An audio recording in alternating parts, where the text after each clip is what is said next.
Alright, morning guys. So hari ni kita akan tackle Amali. Cikgu akan ajar teknik. I'm going to teach all the technique for three subjects. Kita akan cover physics, kimia, bio. Physics, chemistry, bio. Okay.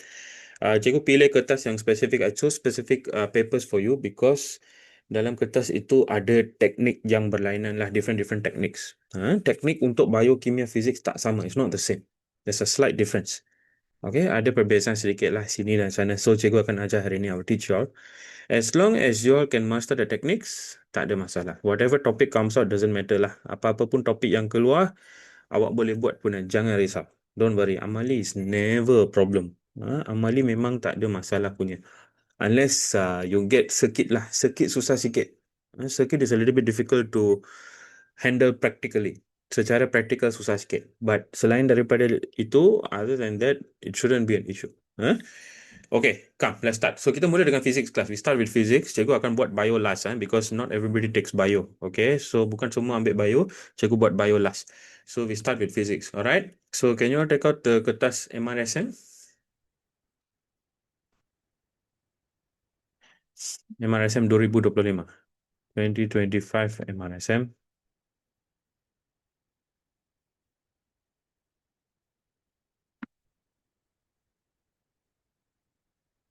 Okay, so what happens class, I mean, I'm sure you all have done Amali before, tapi we just go through lah apa yang berlaku semasa Amali, So, jumlah masa dia ialah 45 minit. Total time is 45 minutes, right?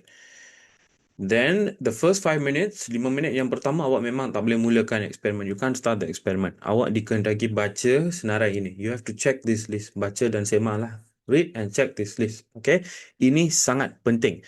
Awak tak nak nanti lepas awak sudah mula eksperimen, after you start the experiment, you don't want any issues. Okay, awak nak eksperimen itu smooth from start to finish. You want to collect all the data quickly, dan sebab untuk physics especially, most likely you will have a graph. Kemungkinan besar awak akan dapat graph. Okay, awak kena lukis graph. Right? Ya, ada. Don't worry. Kelas ini ada rakaman. Nanti cikgu akan post. Yeah, so especially physics lah. So you don't want any hiccup during the experiment after you start. Lepas mula itu awak tak nak ada masalah, you better check properly. Okay, semak semua, pastikan semua ada. Anything not there, raise your hand, bagi tahulah pengawas, then they will deal with it. Okay, ini sangat penting. Okay, first 5 minutes. Okay, so after you check everything sudah okay. Okay, now let's get to the question. Kita tengok soalan.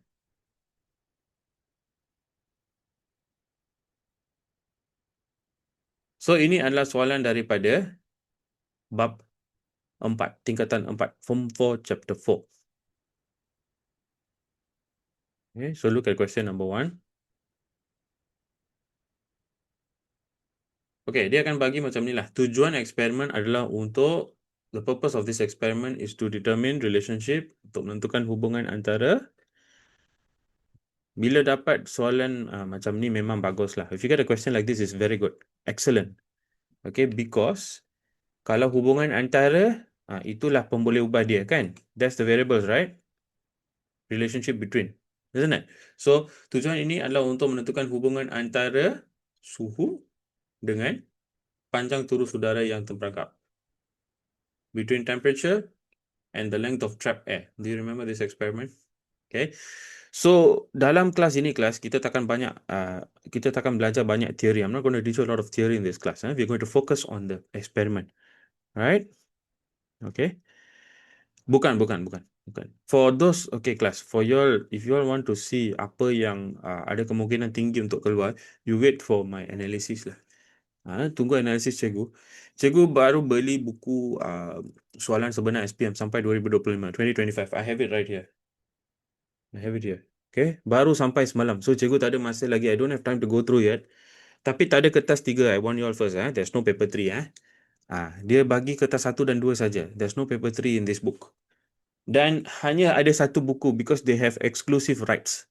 Okay, tak ada siapa lagi yang boleh terbitkan soalan sebenar. Nobody else can actually publish the actual questions. So unfortunately, malangnya kita tak ada kertas 3 lah. We won't have any of the Amali. But anyway, every year class, cikgu ada buat persediaan amali, before the amali itself. Then every year, apa topik yang cikgu buat keluar. Because somebody somewhere will leak it. Okay? Dan semua orang, ramai akan tahu punya. Many people will know. That's why you can see videos on YouTube. Awak akan nampak. Mula-mula at the beginning, I was one of the only ones doing. Hanya cikgu saja yang buat. But lately, especially last year, ramai yang buat. So you can see the exact, not the exact question lah, but the exact experiment lah. Biasanya, normally we know one. Up till 2025, 5 tahun, 5 years, setiap tahun kita tahu. We know, roughly we know.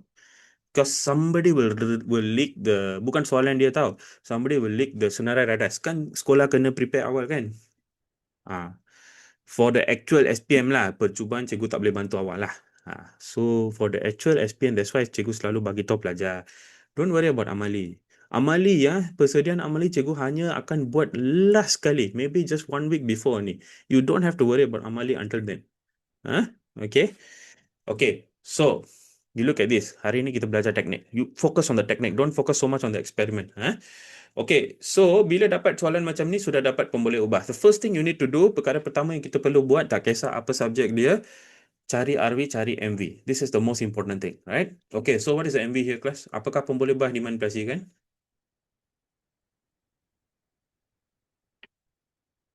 What is the MV? Suhu, yes. Temperature, isn't it? Apa yang kita tukar pada awal eksperimen? Yes, temperature, suhu.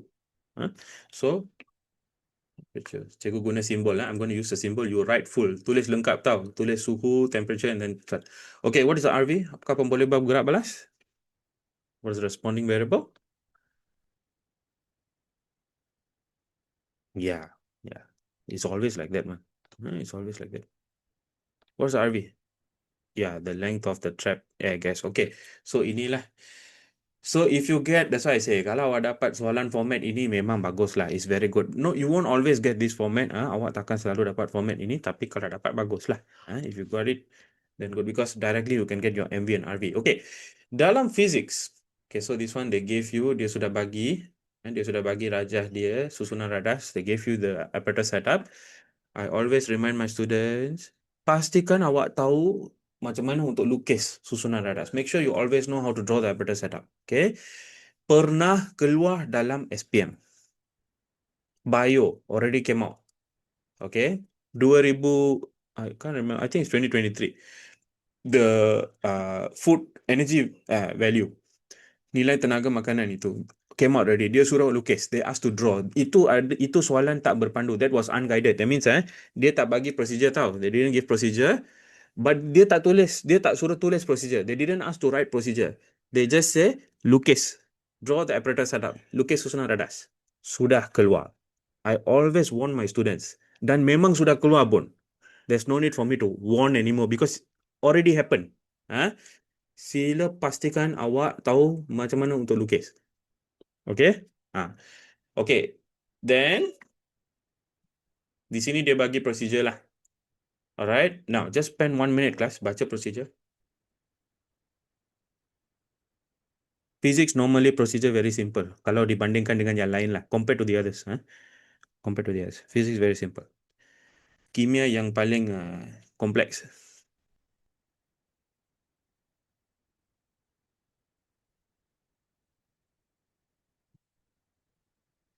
Okay, what are the words that you look out for? Right? This is MRS. So, apakah physics? Apakah perkataan yang kita kena cari dalam amali? I mean, dalam procedure, in the procedure, right? What do you look out for? So, number one, you look out for whatever you need to measure. Apa yang kita perlu ukur dan apa yang kita perlu record dan apa yang kita perlu perhatikan. What do you measure, what do you record, what do you observe? Okay? So, you see here, sehingga mencapai record. Okay, record panjang turun udara. Record the length of the trap air. And then ulang, repeat with this one. Okay, so this one, nothing much lah. Physics normally is okay one. Tak banyak punya. Right? Okay. So, everything that they ask you to record in the procedure, semua yang dia suruh awak record dalam procedure mesti dalam jadual. Must be in the table. Must be in the table. Alright? Okay. So, Berdasarkan eksperimen, this one is a very standard question class. Alright, MV, RV, CV. Okay. Once the temperature reach 40, you need to turn off the Bunsen burner, which will heat up the water by using a stir. Okay. This 40. Very good question. Yeah, you have to maintain 40 degrees Celsius. You have to maintain lah. Yes. So you can remove the Bunsen burner, but you shouldn't leave an open flame lah. Yeah, you should turn it off. You should turn it off. You have to maintain 40. Okay. Now, MV, RV, CV standard lah. So, MV dengan RV kita sudah buat kelas. Okay. Later, cikgu akan bagi skema dia. I will give you all the mark schemes. Don't worry. Okay. So, don't worry about copying everything here now. Di mana boleh awak cuba. Wherever you can, you try the question. Nanti awak boleh tanda. Later, you can mark. So, you try to do yourself first. Yang mana boleh buat. Later, you can mark. Focus on technique. Okay. What is the constant variable? Apa yang perlu dimalarkan?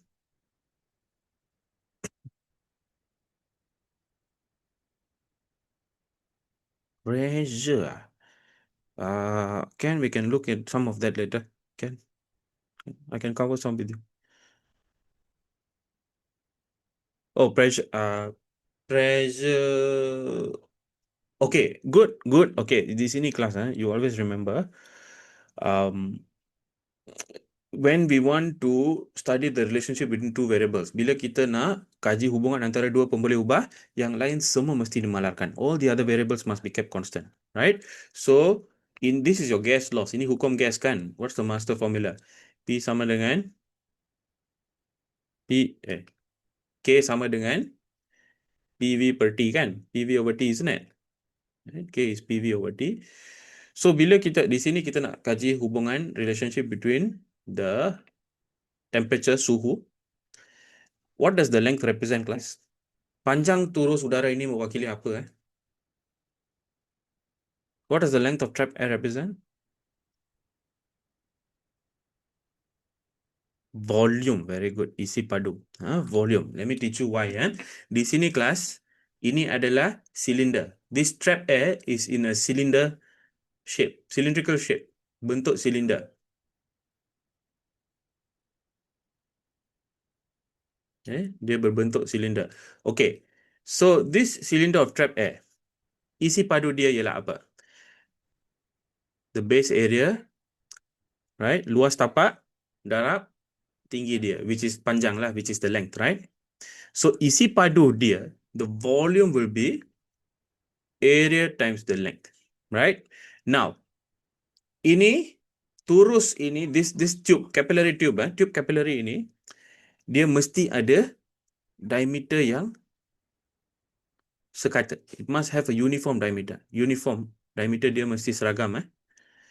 So, kalau diameter seragam, kelas, okay, if the diameter is uniform, then area will be constant, isn't it? Tak kisahlah di sini ke, or here.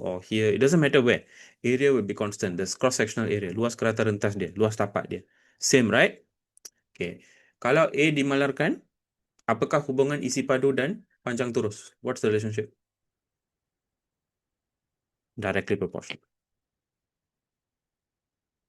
Directly proportional. Okay. Isi padu atau ketumpatan air. Yang mana untuk control? Okay, wait. I tell you the answer. Okay, so here, that's why panjang turus udara, the length of the column is actually the volume. It represents the volume. Dia memang mewakili isi padu. So this is actually between temperature and volume. Memang antara suhu dan isi padu.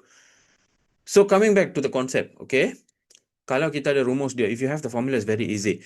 So kalau kita nak kaji hubungan antara suhu between temperature and the volume, apa yang perlu dimalarkan? Tekanan lah. Very good. Some of you already answered pressure. So it's not isi padu. CV is not isi padu. Because the volume is actually the responding. Pemboleh ubah bergerak balas. Understand or not? Faham tak, kelas? Okay. Okay, mass of water doesn't play a role here. So di sini, you must keep pressure constant. Tekanan lah, pressure of the gas. Tekanan gas mesti dimalarkan. What pressure are we using for the gas?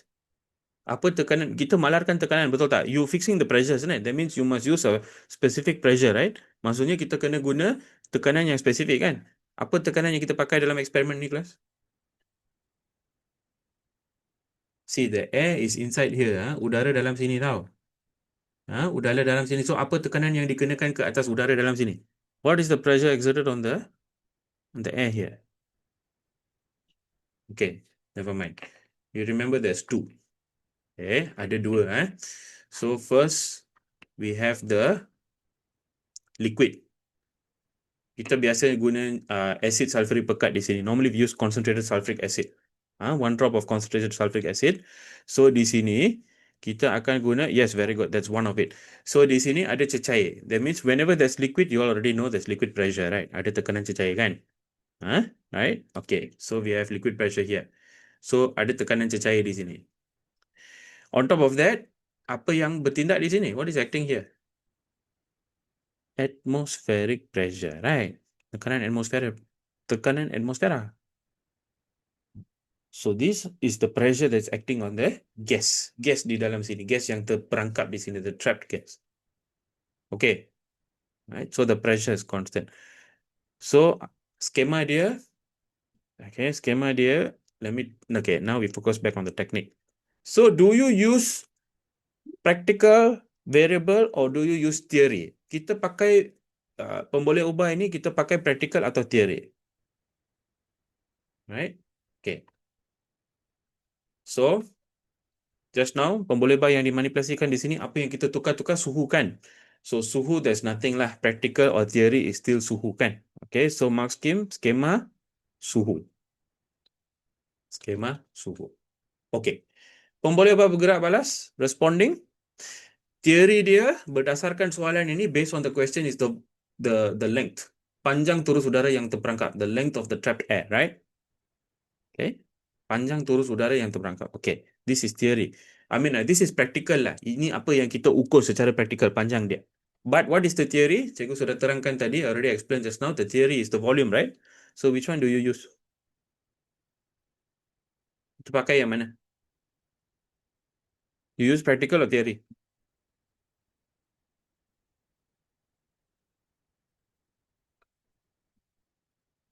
Practical.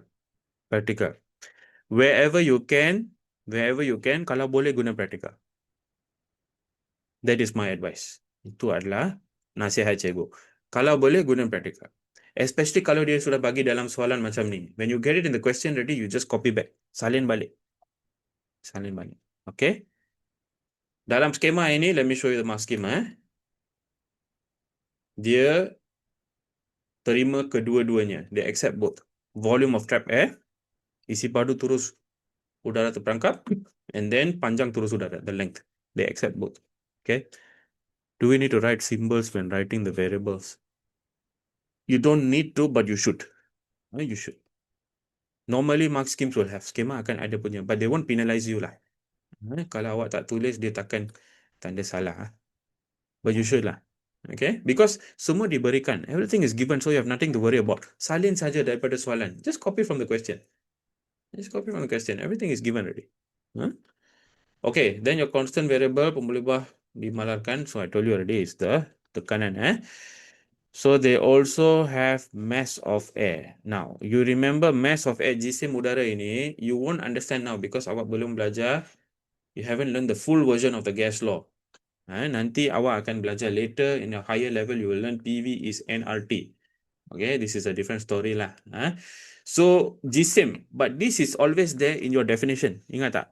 In your definition, in your laws, hukum gas, Boyle's law, Charles' law, hukum Gay-Lussac, semua ada for a constant mass of gas. Bagi udara berjisim tetap. Okay, so mass also can lah. Alright. Length of trapped air of a gas. Of a gas cannot. The length of trapped air must be the length of trapped air. The trapped air column that is in the capillary tube. You cannot say of a gas because that is general, right? Cannot. Must be of the capillary tube. No need to be 100% the same as skema. Tak perlu sama 100% dengan skema. Itu hanya untuk definisi. That's only for definition. But the isi dia mesti sama lah. Okay, you must refer to the air that is trapped in the capillary tube.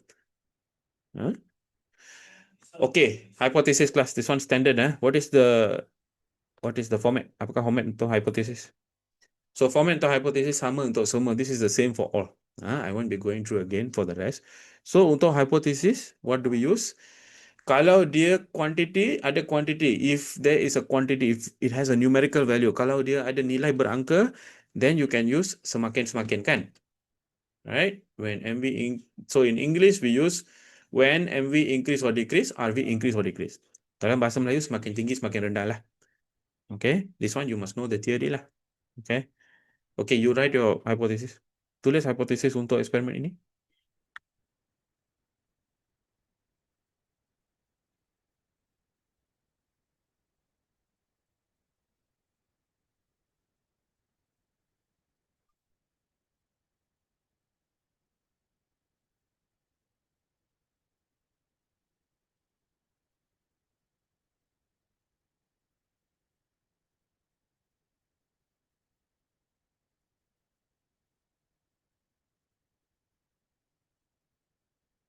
Can, very good. So you must know the theory lah kelas ini Hukum apa kelas? Do you remember? What law is this? Temperature and volume. Charles, very good. Hukum Charles. So what's the relationship? Apa hubungan dia? Charles law, hukum Charles. Terus ke songsang? Direct or inverse?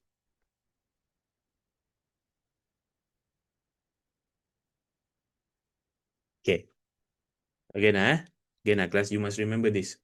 K sama dengan PV over T. Awak kena ingat ini saja. You only have to remember this one master formula, right? Ingat tak macam mana cikgu ajar? Okay, I always teach you all, if you want to find relationship, kalau awak nak cari hubungan antara pemboleh ubah, you must make one of it the subject. Jadikan salah satunya perkara dulu. Okay, you must make one of it the subject. So you choose lah, awak nak isi padu ke, awak nak suhu ke, terpulang pada awak. Okay, so for me is I will make temperature the subject. Kita jadikan suhu sebagai perkara rumus. So T is PV per K. What's the relationship? Apa hubungan dia? Atas. Right. Correct or not? Numerator, isn't it? Baru kita boleh tentukan hubungan dia. Then only we can get the relationship. So you always make sure awak jadikan dia salah satunya sebagai perkara rumus dulu. Make one the subject first. Okay? So this is actually directly. Dia berkadar terus. Okay. So that means makin tinggi lah. Increases, isn't it? Okay, so let me give you schema. So tengok skema. Semakin bertambah. The temperature increases, the length increases. That's all. Very simple format. Kalau dia ada nilai berangka memang tak ada masalah. Physics normally got lah. Okay? Okay, then we come to the next format here, which is table, jadual. Okay, I always, bila cikgu ajar eksperimen, whenever I teach my students experiment, I will always leave this blank. Saya akan suruh pelajar buat. And you should do the same. Kalau awak bukan pelajar saya, you're not my student, you should do the same. Okay, setiap kali kita bincang eksperimen, every time we discuss experiment in my class, I will leave this blank. Cikgu akan suruh pelajar lukis sendiri. Because you look at the question. Okay, yes, memang ada soalan di mana dia bagi tajuk. Some experiments they will give you. Dia akan bagi jadual kosong, then awak isi saja. You just fill in lah. Some will give you yes. Bukan semua tahu. So you better be prepared to draw the table from scratch tanpa panduan. Okay, actually memang awak ada panduan. You have the guide. Where's the guide? Procedure. Ingat tak apa yang cikgu bagi tahu tadi? Remember what I told you just now? Okay, what for format for table? Apa yang perlu ada dalam jadual? Okay, this is also the same for all, physics, kimia, bio. Okay, apa yang perlu ada dalam jadual? What do we need to have in the table? MV, RV confirm. MV, RV mesti ada lah. Apa lagi kelas? What else? Is there anything else? Ada tak apa-apa lagi yang kita perlu letak dalam jadual?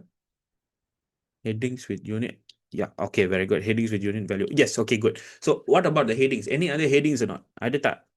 Ada tak tajuk lain yang kita perlu uh, tulis dalam jadual? Average values, if you are calculating average, yes, very good.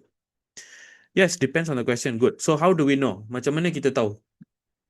Macam mana kita tahu? How will you know? How will you know? Apa lagi yang perlu ada? Any requirements? No. Title? No. Readings that we do three. Yes, very good. Anything you repeat, you must put all and put the average. Very good. Kena guna semua dan guna purata. Okay. Mana kita tahu apa lagi yang perlu ada dalam jadual? Procedure. Procedure. Please remember this. Okay, please remember this. Number one, selain daripada MB dan RV, what should you add? Anything that you have measured or observed in the experiment. Apa-apa yang awak ukur atau awak perhatikan dalam eksperimen. Anything must be in the table. That means basically, apa-apa data yang kita kumpul kelas. Any data that you collect, walaupun bukan MV dan RV secara langsung, not directly MV, RV, any data that you collect must be in the table. Okay? Right? Okay. Dalam eksperimen ini, dalam procedure, if you have a guided question, soalan berpandu dan awak dapat procedure, you get the procedure even easier. Okay? Baca procedure and tengok mana dia suruh record. Which one they ask you to record. That's why I told you just now. Nampak tak? Here is only this one lah. Record the length of the trap air. That's all. Panjang turun udara. So only one thing. So ini memang tak ada yang lain lah. There's only MB and RB. But that is not always the case. Kita akan tengok dalam eksperimen-eksperimen lepas ini. I have another 2 experiments for you. Okay, I go through the technique with you first. Teknik dia dulu. Okay, so you already know the technique, right? The header mesti ada apa, kan? You do your table. Isi semua nilai MV. Of course, RV kita tak ada. RV you can leave it blank. But fill in all the MV. Do your table now, quickly. 1 minit boleh siap.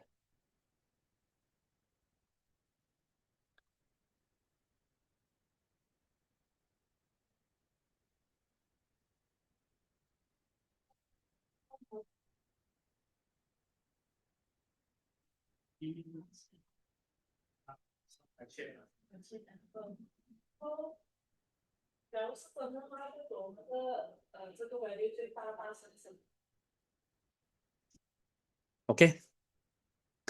So di sini kelas memang ada MV RV saja. We only have MV RV, nothing else. So MV is what?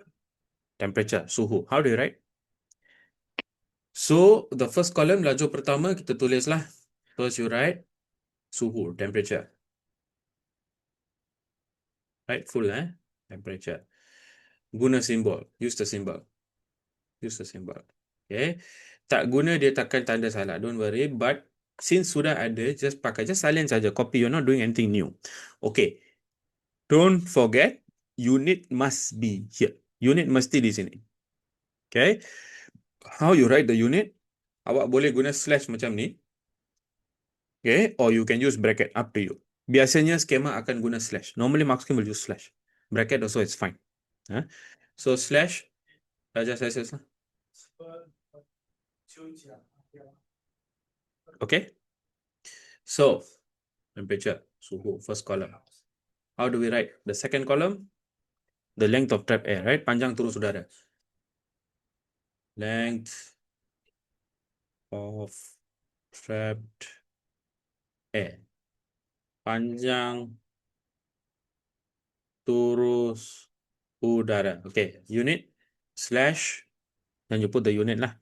So ini kita pakai unit apa? They didn't tell you, isn't it? Dia tak bagi tahu kan? They didn't tell you, right? So what unit do you use here? Apa yang sesuai?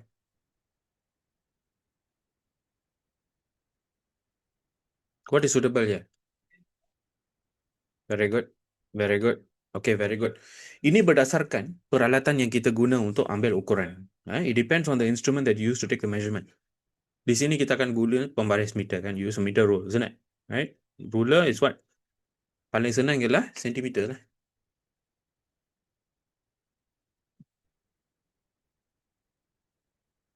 Okay? Alright. So, How do we write temperature? Macam mana kita tulis suhu? So, suhu di sini kelas. Okay, in the procedure you can see dia sudah bagi sini. Mencapai suhu 40 darjah Celsius and then ulang, repeat 50, 60, 70, 80 like that. Right? Okay. Since dia sudah bagi macam itu in the procedure, dalam skema, in the mark scheme, actually it is 40, 50, and so on lah, dan seterusnya. Okay? Okay.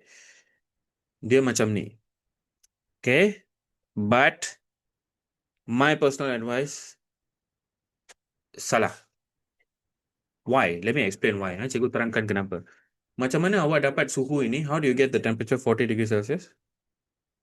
Macam mana kita tahu suhu dia 40 apabila kita ambil bacaan? How do you know the temperature is 40 when you're taking the reading? How do you know? Macam mana awak tahu sudah 40? Yes. Because awak ambil bacaan dari thermometer, betul tak? You took a reading from the thermometer, right? So, can you get exactly 40? Boleh tak awak dapat tepat-tepat 40? Can you get exactly 40? Bukan not 40.001, bukan 39.9999. Boleh tak awak dapat tepat-tepat 40? Can tak? Impossible, mustahil Impossible. Kalau boleh awak sudah kaya lah. Impossible. So that's why kita masih lagi kena pakai bacaan paling kecil pada thermometer. You still have to use the smallest reading on thermometer, which is 0.1 darjah Celsius kan. So, bagi cikgu lah, for me ini bukan ikut skema, for me. Sebab kita kena ambil bacaan juga, because you also have to take a reading, so I will put 0.0. Okay? But, skema tak guna ini. Mark scheme doesn't use. So, terpulang pada awak lah. You want to follow skema ke? You want to follow nasihat cikgu ke? This one, I really cannot guarantee anything. Tak ada siapa yang boleh jamin actually. Okay?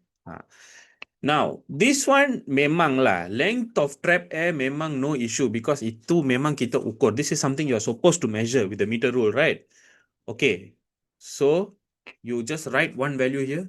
Randomly pilih 3 angka, any 3 favorite number, and 3 or 4 or 2 or 5 favorite numbers. Tulis.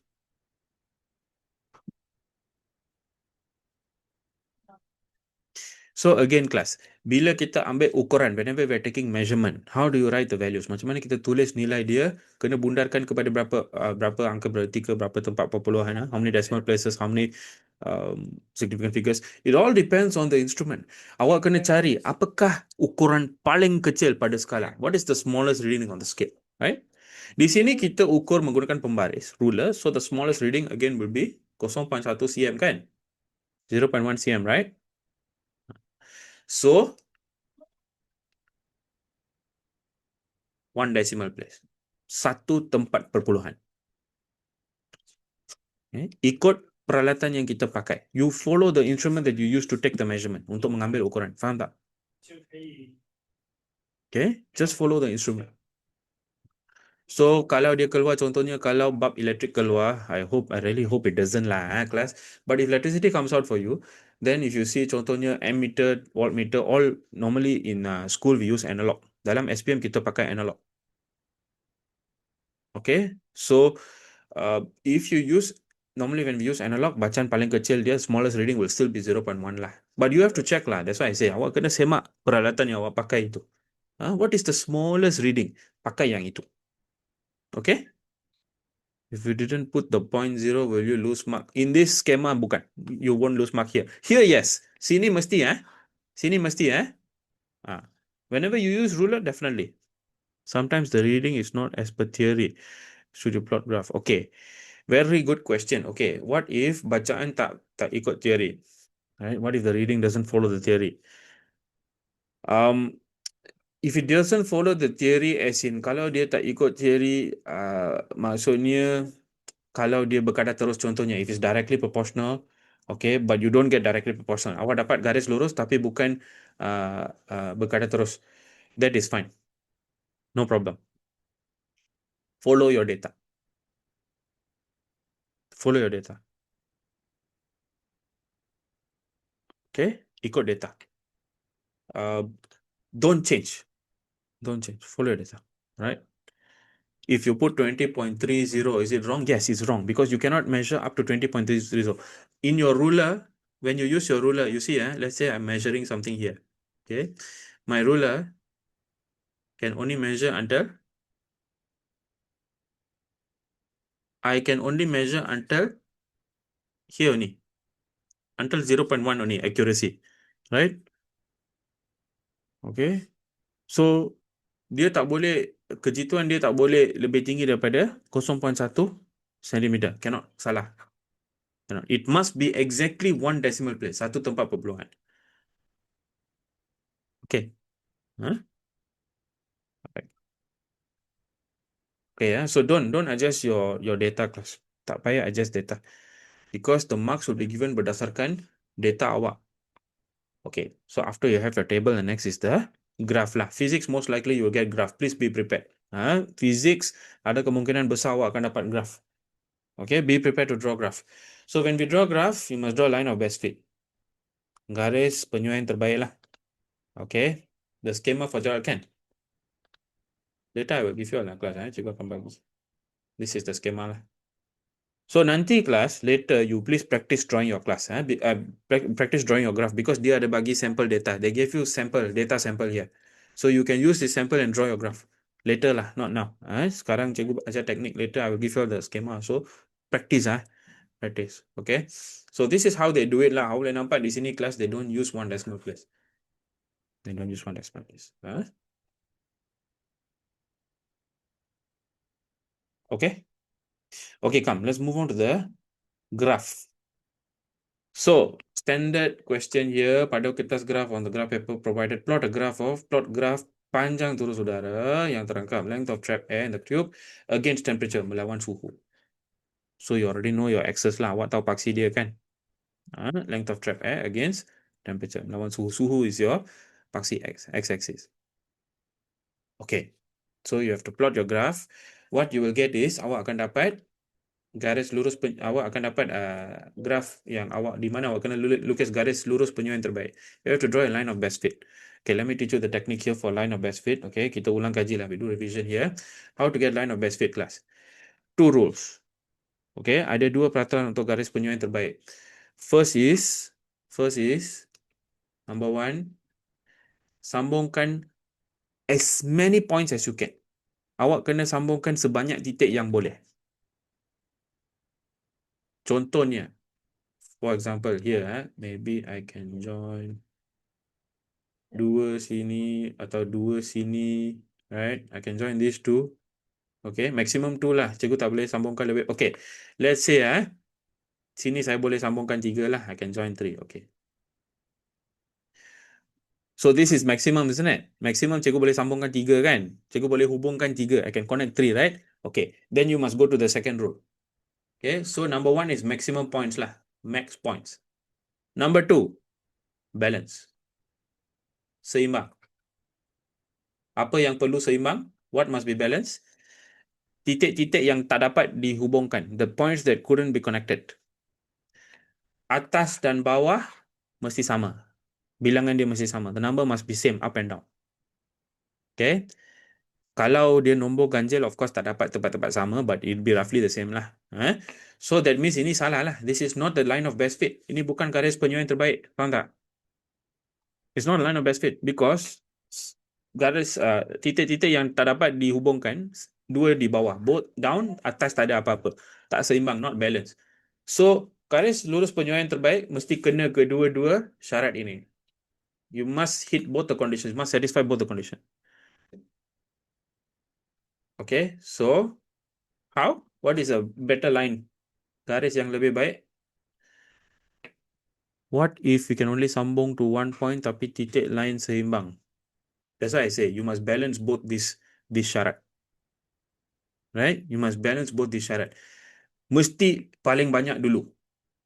Tapi lepas awak sambungkan paling banyak, then kena tengoklah dia seimbang ke tak. If contohnya 5 dan awak boleh sambungkan 2, that's already almost 50% already, 40%. So okay lah, boleh lah. 5 titik awak boleh sambungkan 2 tak apa. That's acceptable.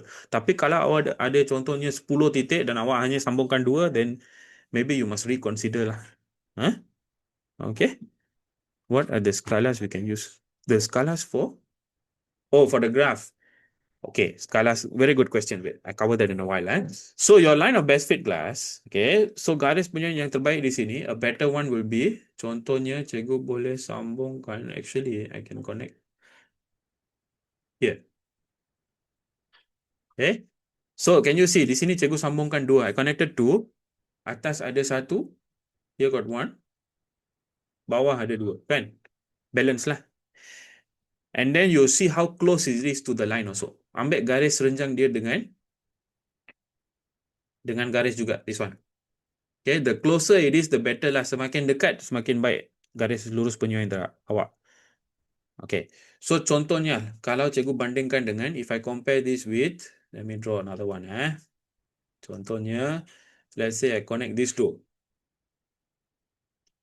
So you might think boleh juga. 2, isn't it? Dua-dua pun kita sambung 2. Both also kita hubungkan 2. We connected 2. But you see, seimbang. Seimbang juga. Is also balance. Atas 2, bawah 1. But you can see, ini lebih jauh daripada garis. It's further from the line. Compared to just now, right? Betul tak? Right? It's further from the line. Tadi, just now we have this. Semua lebih dekat kepada garis. All are closer to the line. So this is better lah. Faham tak teknik dia, kelas? Do you understand the technique? Line of best fit. Garis lurus penyuai terbaik. So again, this is the same for all subjects. Ini sama untuk semua subjek. Don't always expect straight line. Ada juga lengkung. There will be curves. There will be curves. You have to see carefully. Tengok trend data. Look at the trend of the data. Okay? Kalau that's why class, kalau dia bagi awak soalan tak berpandu, if they give you unguided, you must make sure awak kumpul sekurang-kurangnya 5 cerapan data. You have to collect 5 data values. Okay, that means kita buat kali pertama, ulang 4 kali. You repeat 4 times. Normally it's like that. Kalau kita ada 5 point, kita boleh nampak trend. You can see the trend, you can draw a graph, you can get the relationship. Boleh dapat hubungan. Kurang daripada 5 susah. So if it's unguided, make sure you make sure you collect at least 5. Garis mula dari asalan, no. Jangan buat ekstrapolasi kecuali soalan minta lah. Don't do extrapolation unless the question asks. Okay? Right? Okay. So, the points that never connect need to be maximum 0.5 cm from the line of best fit. That's good advice, but that's not the rule lah. That's good advice. Okay, you can follow the advice if you can. Yes. Dia tak boleh terlalu jauh. It cannot be too far from the line of best fit. Yes. And when you measure the distance, class, you must measure the perpendicular distance. Jarak serenjang dia tahu. That means like this. Here, sini, understand, perpendicular distance. Okay. Can I move the plot closer to the line and change it on my table? No, don't do that. Don't do that. Just follow your data. It's fine. You shouldn't have perfect results. Understand or not? Faham tak? Sebab kita buat eksperimen, sepatutnya memang kita tak boleh dapat keputusan yang sempurna. Tak boleh. So, don't worry. It's not about getting the perfect results. Awak tidak akan diberikan markah berdasarkan graf yang paling cantik ke ataupun keputusan yang paling cantik. The best, the nicest results, okay, the nicest graph. No. You are measured for you will be evaluated for your practical skills. Skill practical. Okay, which is how to draw best fit from imperfect data. So don't worry, don't move it closer. Jangan. Leave it as it is. Mana tahu dia sengaja bagi awak satu nilai yang salah. Who knows, they purposely give you a wrong value, right? A bit further. Okay. 2 points not connected on the left and 1 on the right. Will it be best fit? Yeah, can. As long as it's balanced lah. Up and down. We see up and down. Can. If 2 up, 1 down, no problem. 2 atas, 1 bawah, tak ada masalah. 1 bawah, 1 atas, 2 bawah, no problem. Can. Okay? Did I miss any question? Skala, okay, scale. Now, very good question. So, bila awak pilih skala, when you're choosing your scale, always make sure, okay, always make sure bila awak pilih skala. So, later you all try to draw the graph, please, class. Buat, because dia sudah bagi data. This is very good because you already have the data.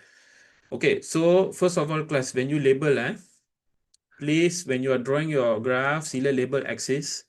When you label the axis, make sure you follow macam jadual. Follow like the table. That means like this. Exactly like this. Okay? Ikut. So, your Y will be this. Panjang turun udara cm. Here. Okay? Let me copy that. Copy exactly dengan unit sekali. Together with the units. Please don't forget your units. Here. Okay? And then your x-axis, paksi x pula, again, copy exactly. Like that. Dengan unit dia sekali. Together with the units. Okay, what about the scale? You can choose any scale. Kalau soalan tak bagi, if the question didn't give, you can choose any scale. Asalkan, when you have plotted your points, bila awak sudah plot titik-titik awak, make sure dia cover lebih daripada 50%. More than 50% secara mengufuk horizontally and also vertically. Secara mendengar. Make sure you cover more than 50%. Kalau boleh penuhkanlah. If can, of course, you fill it up. Okay? But sometimes tak boleh. Right? Sometimes the scale is not suitable. So, just make sure more than 50%. Okay? Right? Can you start with 40-50 or must be exact? Oh, very good question. So, no, don't start with 40-50 because nanti kita tak boleh dapat hubungan. You cannot get the relationship. You don't know whether it's going to pass through the origin or not. Nanti kita tak tahu dia melalui asalan ke tak. So, no, you don't start with 40-50, but mula dengan 10 lah. You start with 10. So, you start with 10. 10, 20, 30, 40, 50, 60, 70, 80. So, you have to gerakkan satu ke kiri, move it one to the left, or you can do here also, panjangkan dia, whatever it is. This one can fit. You start from here lah. Okay? You have to read the question. Sometimes they will ask you to extrapolate. Ada soalan yang dia akan suruh ekstrapolasi sampai awak dapat pintasan Y, until you get the Y intercept.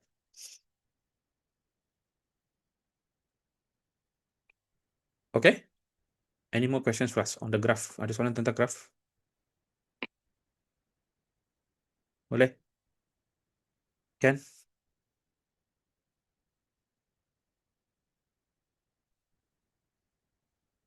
Do we draw the line until data? No. Yes. Draw until data, don't extend. Don't extend. Jangan ekstrapolasi kecuali soalan suruh. Is there any general skala that we cannot use? No. If don't extend beyond your data, awak lukis ikut data saja. Just draw according to data. Don't extend beyond your data. Okay. Normally it's like that lah.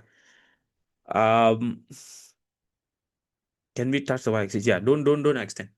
Any scale that you cannot use, jangan guna skala yang pelik-pelik lah. For example, don't use 3. 0, 3, 6. Don't use 3. Normally, biasanya kalau kita pakai skala, kita boleh pakai 2. Normally, you can use 2. You can use 5. You can use 10 or multiples. Gandaan 10 atau gandaan 10 boleh lah. Multiples of 10 can normally. Normally, it's like this. Or 1 lah, of course. 1. So, you can use 1, 2, 5, 10. Biasanya, normally. This is what we choose for the scale. Ini apa yang kita pilih untuk skala. Okay? Generally, this is what we do. Okay, so once you draw your line of best fit, then they will ask you for relationship, hubungan. Now, for straight line, garis lurus, you always remember. For straight line, see or not? Lepas lukis graf, berdasarkan graf. Based on your graph. Bukan berdasarkan teori. Very important. Jangan bagi jawapan teori. Don't give theory answer. Kecuali sama dengan graf lah. So for your graph, it is unlikely that it will pass through the origin. Okay, kemungkinan dia ada kemungkinan besar dia takkan melalui asalan. So if you get something like contohnya like this. Asalkan dia tak melalui asalan lah. As long as it doesn't pass through the origin. Okay. When you use your ruler and you see, you extrapolate to the back and then you see dia tak melalui asalan. What's the relationship? Theory we know, isn't it? Theory kita sudah cakap tadi. Theory is temperature is the volume is directly proportional to temperature. Isi padu berkaitan terus dengan suhu. Okay, this one is theory. But berdasarkan graph, yes, very good. Increase linearly. Okay, let me show you the mark scheme. Let me show you the mark scheme. So, look at the mark scheme. L bertambah secara linear dengan theta. L increases linear. The mark scheme itself is increased linearly. Walaupun kita tahu teori dia ialah berkaitan terus. Even though you know the theory is directly proportional, mark scheme itself is increased linearly. That's why I say, don't worry about fitting the theory. Di sini, Amali adalah untuk menguji skill practical awak. Is to test your practical skill. So, you follow your data. Understand or not? Ikut data. You don't have to get the perfect data. As long as you have the correct trend lah. Sebab kalau tak, that means something wrong with your experimental skill. Okay? So, increase linearly can, fine. No problem. Tapi janganlah sampai sini. If you get something like this, when you know it's supposed to be directly proportional, awak tahu sepatutnya berkata terus, but you get something like this, then maybe you can suspect something is wrong lah. Tapi kalau macam ni, it's okay. Or like this. It's okay. It's fine. It's fine. Just follow your data. Okay? Follow your graph. Ikut graph awak. Nyatakan hubungan berdasarkan graph. Okay, then you might get an interpolation question like this. Interpolasi. Ingat tak apa itu interpolasi? So they say, tentukan nilai panjang turus udara. Describe the length of the trapped air when the temperature, suhu 65. How do you do this, class? Cari 65 di sini. Find 65. Lukis anak panah. This is the value. Inilah panjang dia. This is called interpolation. Interpolasi. Okay? Boleh? Ya, Yes, I will always advise my students to use the arrow. Guna anak panah. Show clearly on your graph. Show clearly that you are using the graph. Awak kena tunjukkan yang awak pakai graph. Okay. Okay. So these are the general techniques. Okay. We still haven't covered operational definition. Definisi secara operasi. Okay. Come. Let's look at the next paper class. So this one is precaution. Precaution is very common question. Sila baca lah. Whatever experiments you are preparing for the exam, read the precaution also. For my students, cikgu selalu bagikan, I always give you all the notes, precaution. Go and read. Okay. Now, look at Malacca. Look at Malacca. So why I chose this? Ini soalan tak berpandu. Unguided. It's unguided. Okay. So, look at Malacca class. This one.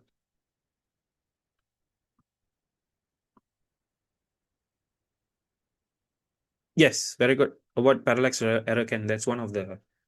I must be preparing to scale. Yes, very good. Mata mesti berserenjang dengan skala. Yes, to avoid parallax error. Okay, look at Malacca class. So you know, right? Mungkin awak akan dapat soalan tak berpandu. You may get unguided. That means dia tak bagi procedure, awak kena tulis. They don't give you procedure, you must write. Okay, so that's why cikgu pilih kertas ini, Malacca. This Malacca is unguided paper. Nah, biasanya untuk physics dan bio. Normally for physics and bio, normally biasanya, I can only say normally biasanya dia takkan suruh awak tulis procedure lengkap. Normally they won't ask you to write full procedure. They will ask the question like this. Okay, come, let's read the experiment first. Baca soalan dulu, read the question first. So this question, Raja 1.1 menunjukkan seorang kanak-kanak lelaki shows a boy going down low slide. Okay, menuruni papan gelongso yang rendah, berlanggar dengan objek B yang pegun. Stationary object B. Based on this alone, can you just try to think back? Ini topik apa? What topic is this? From 4 chapter 2, very good. Which one? Which subtopic? Momentum, very good. Momentum, yes. Yes. This is momentum. Ada eksperimen ini. Remember the trolley or not? Trolley dengan bongkah kayu. The trolley and the Oh no, actually this is the marble. Do you remember the marble? Guli. Pembaris, guli, and then you have a book, right? Kita letak buku, letak pembaris di atas buku, condongkan dia with the groove, dengan lekuk kan. Put the marble here, then ada kertas yang kita lipat di sini. Folded paper here. Do you remember this? So, guli ini akan berlangkah dengan kertas, then kita tandakan kedudukan asal dia, then it will move, right? So, kita ambil jarak yang dia gerak. That's the experiment. Itulah eksperimen dia. Okay? So, it is momentum. Very good. Okay, anyway, don't worry. Kalau awak tak tahu topik tak apa, you just continue reading first. So, object B moves, object B bergerak dan akhirnya berhenti pada jarak mengufuk horizontal distance B1. Alright, horizontal distance B1. Okay, so saya boleh buka skema lagi. Okay, so rajah 1.2. Now, this one what they did lebih tinggi. Okay, lebih tinggi. So now the slide is higher slide. That's why the first one they mentioned low slide, yang rendah. You notice or not? Okay, papan gelonsor yang rendah. Low slide, and then now it's higher. So ketinggian dia sudah berubah lah. H1 and H2 is different. Then kita ada D1, D2. Now you should know already yang mana MV, yang mana RV kan? You should know already, class. Walaupun awak tak tahu topik dia. Isn't it? Okay? Isn't it? Very good question. Later I show you. So, from here, always, first thing, kenal pasti apa MV, apa RV. Always. So, what is the MV, RV? Somebody answered me just now. Who answered me? MV is the height of the slide. Okay, yes, ketinggian. This is the one that we are manipulating, isn't it? Right? Ketinggian gelongsor can, height of slide can. Because pertama yang rajah 1.1 kita guna yang rendah, we use low and then we use high. Lepas tu tinggi kan? Okay. And then, what is the RV? Apakah pun boleh bergerak balas? What is the RV? Horizontal distance, very good. B, yes, very good. Okay, horizontal distance, jarak pergerakan dia, this one. D1, D2 lah. Okay, so CV, mass of the boy. Yeah, it's a mass of the boy. Good. Okay, very good. So I'll get to that in a while. Okay. Okay. CV, how? What's the CV here? So CV here must be mass lah. Decent. It will be the mass. So tadi kelas, just now the experiment, straight away they gave you experiment. Dia bagi terus eksperimen. Awak boleh dapat soalan macam ni. You can get a question like this where dia terus bagi eksperimen. Okay. But physics, this is not common. Physics, this is not common. Physics, biasanya dia akan bagi satu situasi. Physics, normally they give you a situation like this. Then, lepas tu baru kita buat eksperimen berdasarkan situasi. Then only you do the experiment based on the situation. Okay? Physics. Physics is like that. Okay? So, macam ni lah. So, then you look at the question. You look at the question. So, ini soalan tak berpandu. Unguided. Now, berdasarkan situasi dalam rajah 1.1, 1.2, 1.1, 1.2. Okay, plan an experiment. Rancang satu eksperimen untuk mengkaji hubungan to study relationship between the height of the track, ketinggian landasan. Can you see here they gave you landasan dan jarak mengufuk horizontal distance using the apparatus and material provided. So you are required to carry out the experiment. Awak dikehendaki melaraskan eksperimen. Okay, so this one they already told you lah. Dia sudah bagi tahu awak. But as I said, kalau dia tak bagi tahu awak, how many values you need? How many MB we need? 5. Always remember this. Nampak tak? Can you see they give you 5? Always remember. Kalau dia tak bagi, just make sure you have 5. Okay. So, now, the good thing is, bila awak dapat soalan macam ni, okay, tengok soalan.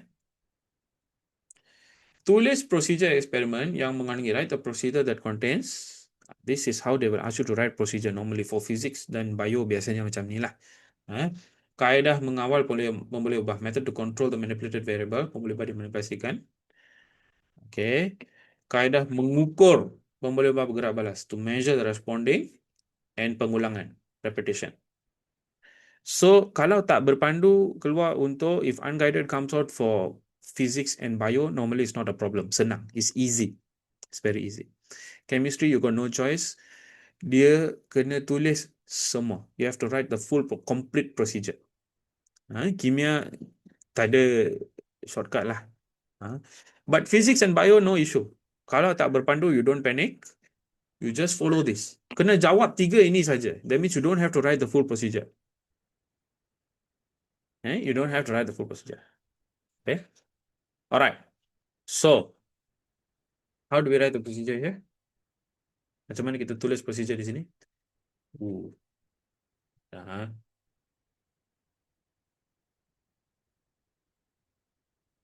yeah. Sorry, I forgot to cut down. Okay. So, that is why cikgu sudah bagi tahu awak. The first thing you must always do is identify your variables lah. Awak kena kenal pasti pemboleh obat, especially MVRB. Okay. So, for this particular experiment, apa yang kita akan buat? Right? What are we going to do? This one is very specific. Look at the notes. Nota dia kata object A ialah objek yang bergolek. Okay, it's a rolling object. Object B is a stationary object. So you can use lah. Kalau awak boleh ingat balik, tak payah ingat balik. Just look here. Just look here. So awak kena guna semua inilah. Okay, you have to use all of this lah.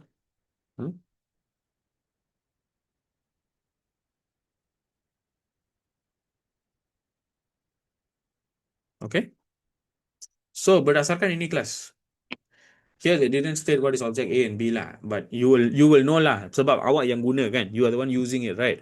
So you answer the procedure berdasarkan ini, based on this. So kalau dia bagi guli, then you use lah. You use marble lah. Kalau dia bagi trolley, if they give you trolley, then you use lah. Pakailah trolley. Dia bergantung kepada apa yang awak dapat. Understand or not? Okay? Can, Okay. So now we come to the technique. Alright, sekarang kita datang kepada teknik. So the technique that you use here sama dengan untuk jawab soalan, to answer this question, you can use the same technique as bio. It's very useful. Okay, boleh guna teknik yang sama dengan bio.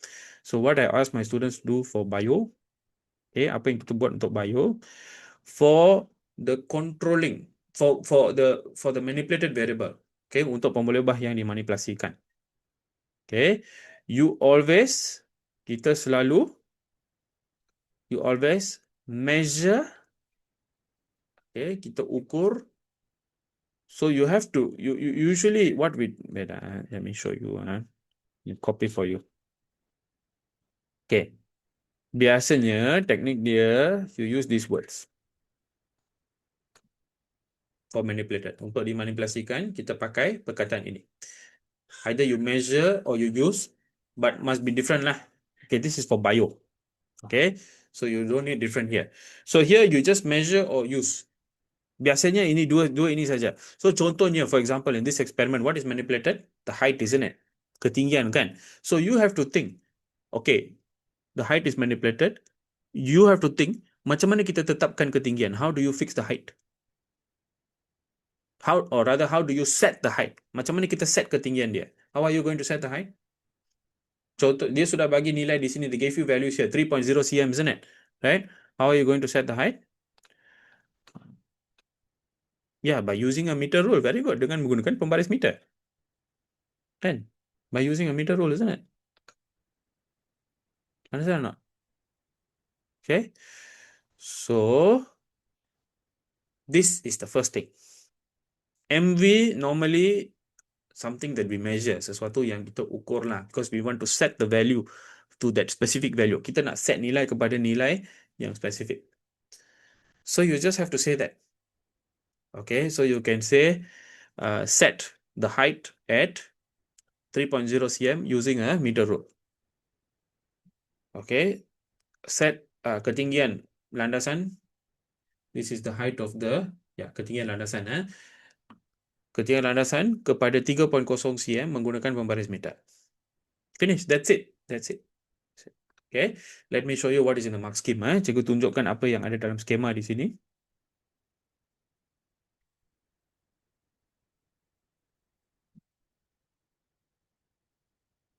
This is for MB. That's all. Here they use edges. Laraskan. Here they use edges. Laraskan. Physics is not as uh, strict as bio lah. Physics is not as strict as bio. So, laraskan kedudukan landasan, just adjust the position to a height of 3.0. Asalkan awak ada laraskan and then 3.0, awak boleh dapat markah. My advice is, you always state the apparatus that you use also. Nyatakan apparatus yang digunakan. Contohnya di sini, here will be meter rule lah. Pembaris meter.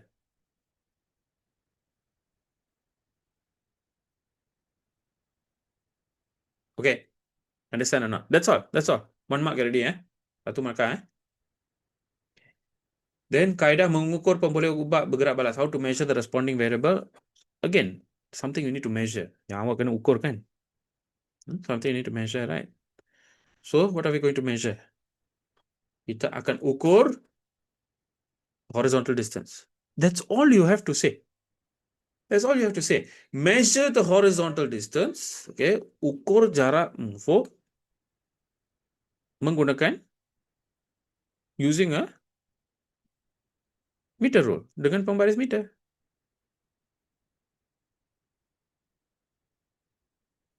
Understand or not? Okay. But this is after the collision, isn't it? Selepas dia berlanggar lah. So you should mention that. Right? Selepas dia berlanggar, ambil jarak mengufuk.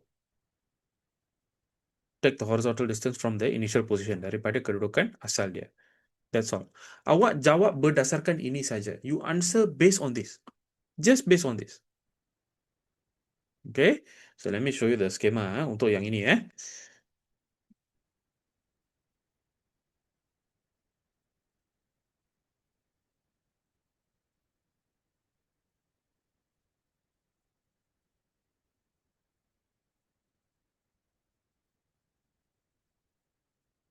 Okay. Look at this. So the simple answer here is, golekkan objek A ke bawah sehingga berlanggar dengan B. Okay. And then move the object A downwards until it collides with B, and then measure the horizontal distance traveled by B.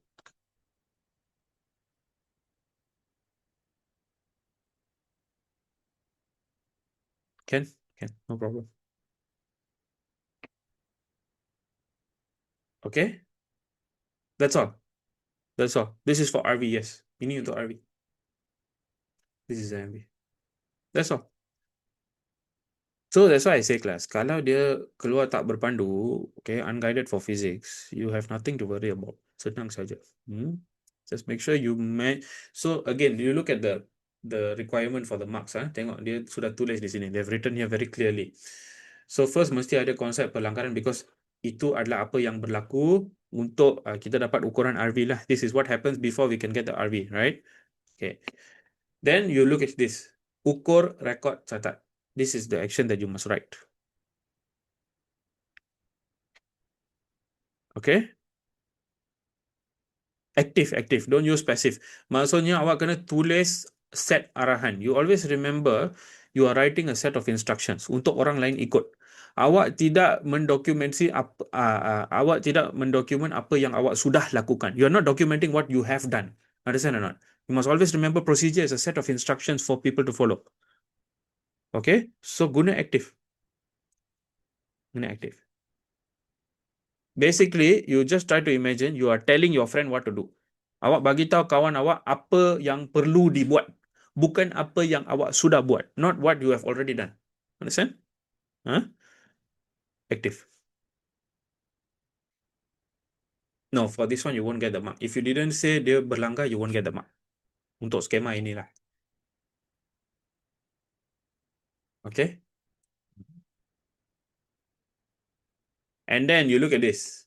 Bila kita ukur apa-apa, that's why I always tell you all, you mention the Alat dia. You must always mention the instrument. Always. Even for MV, just mention ni, sebut saja. Just mention. Okay? Ah, this is the RV lah. And then the last mark. Maka yang terakhir ialah macam mana kaedah kita buat pengulangan. Method of repetition. So there's no CV for repetition.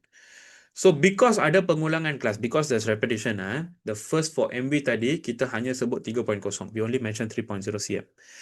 If don't have repetition, then di sini awak kena tulis semua. You have to do all. That means ayat pengulangan ini awak kena masukkan ke dalam MV. The repetition line, you have to put it inside the MV. If they don't ask you for repetition lah, that is my advice. Itu adalah nasihat cikgu. Biasanya dia akan tanya. Don't worry. Normally they will ask one. But if they don't, include it here. Okay? So, pengulangan, very simple. This easiest mark you will ever get. Repeat the experiment, ulang eksperimen dengan menggunakan ketinggian by using a height of 4.0, 5.0, 6.0, 7.0. Finish. Finish. Just like that. Just like that. Habis. Ini markah ketiga. And this is your procedure. Inilah procedure dia. So, as I said, class, jangan risau. Okay, if it comes out for physics or bio, biasanya procedure walaupun tak berpandu macam ni lah. That's all you have to do. Tak payah tulis procedure detail. No need to write the detailed procedure.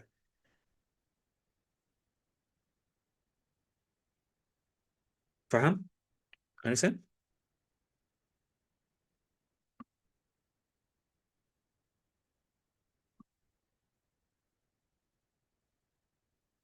Can Any questions here, class? Ada tak soalan untuk soalan tak berpandu? Procedure, unguided? Are you all okay?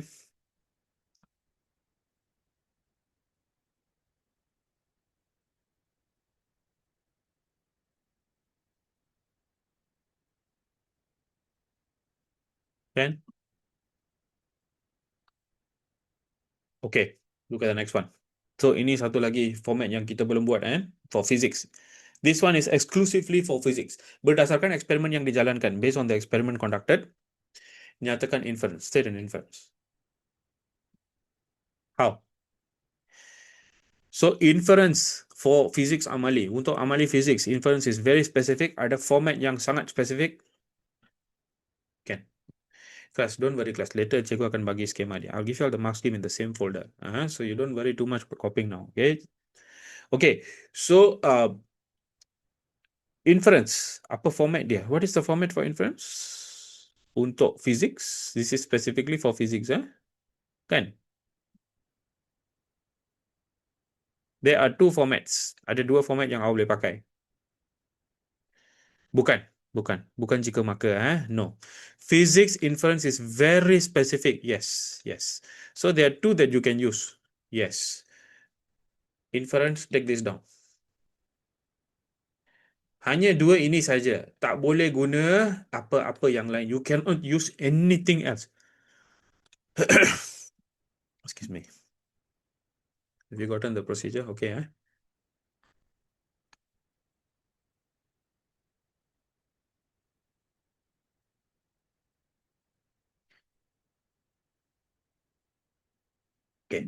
Okay. You only use guna sama ada RV bergantung kepada MV. You only use either RV depends on MV.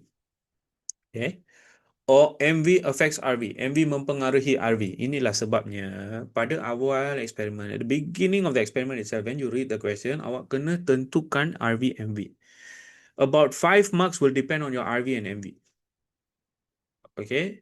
Asalkan awak tahu RV, MV, walaupun awak tak tahu eksperimen, even though you don't know what experiment it is, even though awak tak buat eksperimen, you can answer all of like inference, hypothesis, semua ini awak boleh jawab, you can get the marks. Without doing the experiment. Can you imagine? Boleh bayangkan tak? So daripada 15 marks, at least you can get 5 marks lah. Tanpa buat eksperimen. Asalkan awak tahu RV, MV. Very important class. Okay? So what is the inference here? Apakah inference di sini? So, up to you lah. Macam mana awak nak buat. Let me show you the mark scheme. Cikgu tunjukkan skema. So, you can either do, kita sudah tahu RV, MV kita kan. So, you can either do Um, RV, jarak mengufuk, okay, depends on MV. Bergantung kepada ketinggian landasan. Horizontal distance depends on height of track. Or you can say height of track affects horizontal distance. Ketinggian landasan mempengaruhi jarak mengufuk. It's up to you. It's up to you. Let me show you the mask scheme. Cikgu tunjuk skema.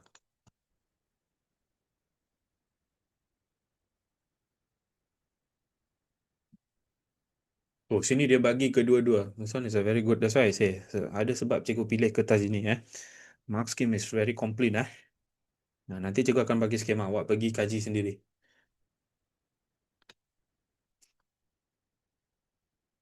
Okay? Very specific a class. You cannot give any other inference untuk physics. Tak boleh. Tak boleh. Okay?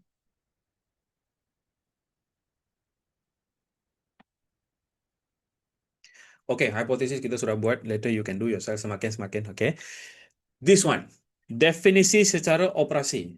Now it can come out for physics also. It can come out for physics. Sebelum ini dia hanya keluar untuk bio dan kimia. Before this, it only came out for physics and bio. Bio and chemistry. But now physics also dia sudah mula popular. Okay? So apakah format untuk definisi secara operasi?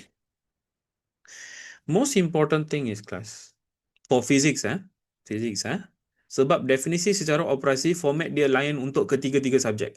All three subjects got different format for operational definition. Jangan tanya cikgu kenapa. That's just how it is. Okay, I don't set the rules. Definisi secara operasi ketiga-tiga subjek format dia lain.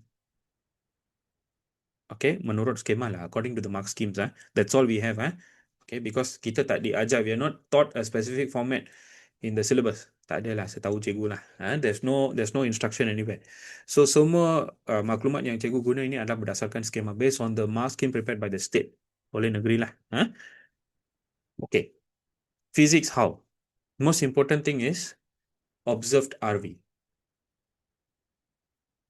RV yang diperhatikan atau diukur lah. Observe or measured RV. Measured or observed RV. RV yang diperhatikan atau diukur. It must be based on what you did practically. Apa yang kita buat secara praktikal.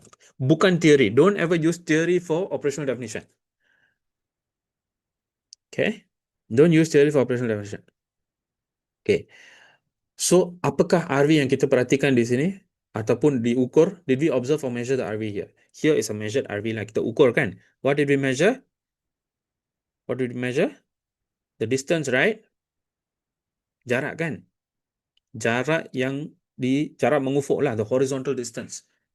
After the collision. Selepas pelanggaran. Right? So, how to write your operational definition? So, they ask for definisi secara operasi bagi momentum kan? For momentum, isn't it? Bagi momentum kan? So, how? So, your answer will be momentum ialah don't use theory. Jangan pakai teori, jangan bagi definisi teori. Don't give theoretical definition. Don't say product of mass and velocity. Jangan bagi hasil darab, jisim dan laju. Yes, we are. Yeah. Don't worry, bio and chemistry saya sudah cover banyak di sini. Like the graph I already covered with you. Okay, and then the hypothesis and all is the same. Ada sedikit yang tak sama, I will go through what is different. Okay, don't worry. Don't worry. We'll be okay. Okay, so again, don't use theory. Jangan pakai teori. Okay. So, how? That's all. Momentum will be, you say momentum ialah jarak mengufuk yang dilalui oleh objek B selepas dilanggar oleh A. The horizontal distance that is traveled by B after colliding with A. That's it. That is the operational definition of momentum. I give you the schema first. Okay.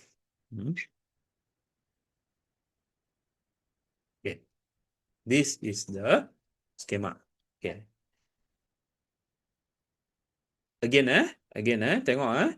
Momentum ialah jarak mengufuk yang dilalui oleh B. Horizontal distance passed by B. What is this? This is the observed RV. Ini ada, the measured RV. RV yang diukur. Do you understand or not? Faham tak? RV yang diukur. You must use the actual measurement, ukuran dia.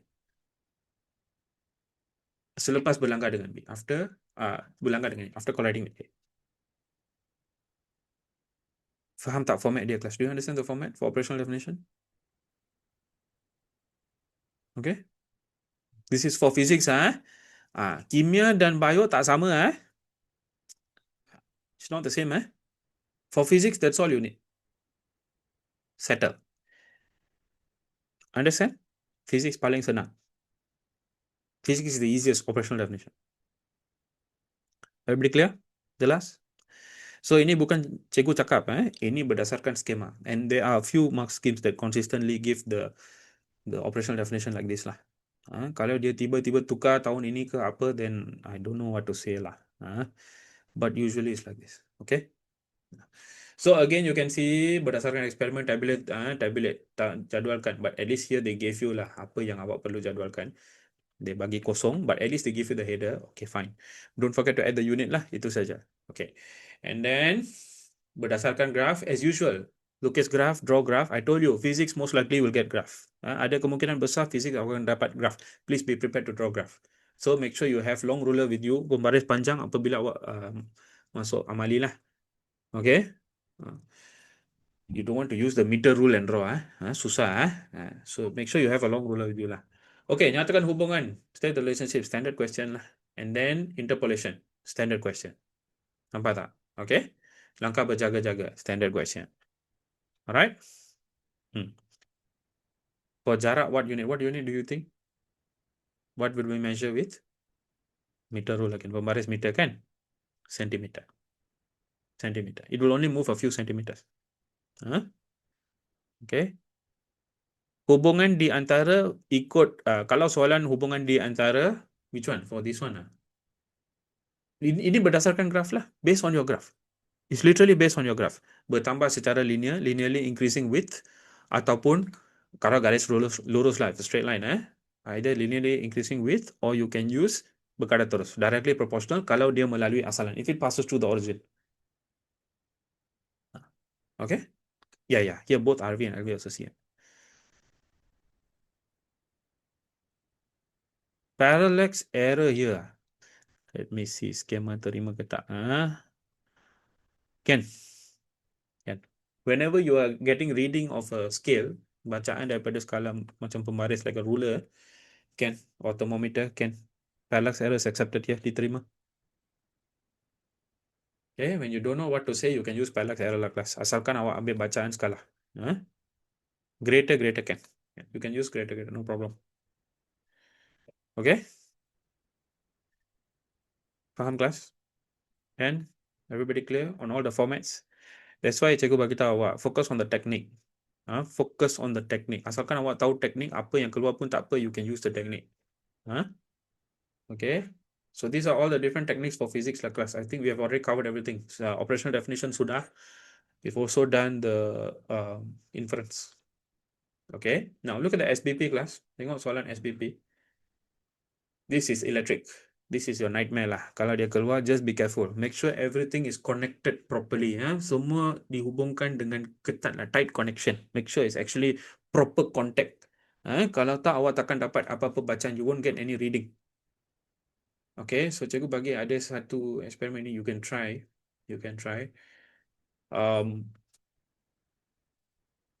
So again, we have inference here, hypothesis, okay, pemboleh ubah, operational definition. Everything is here also. Try lah. Cikgu pilih soalan ini because of this. I choose this question because of this. Ramalkan. Predict. So very common question. So bila keluar soalan ramalkan, bagi nilai yang spesifik ataupun bagi trend. Do you give a specific value or do you give the trend? Isn't it? That's the question, right? Okay. So let me show you the mark scheme straight away. Untuk yang ini SBP, okay, the mark scheme.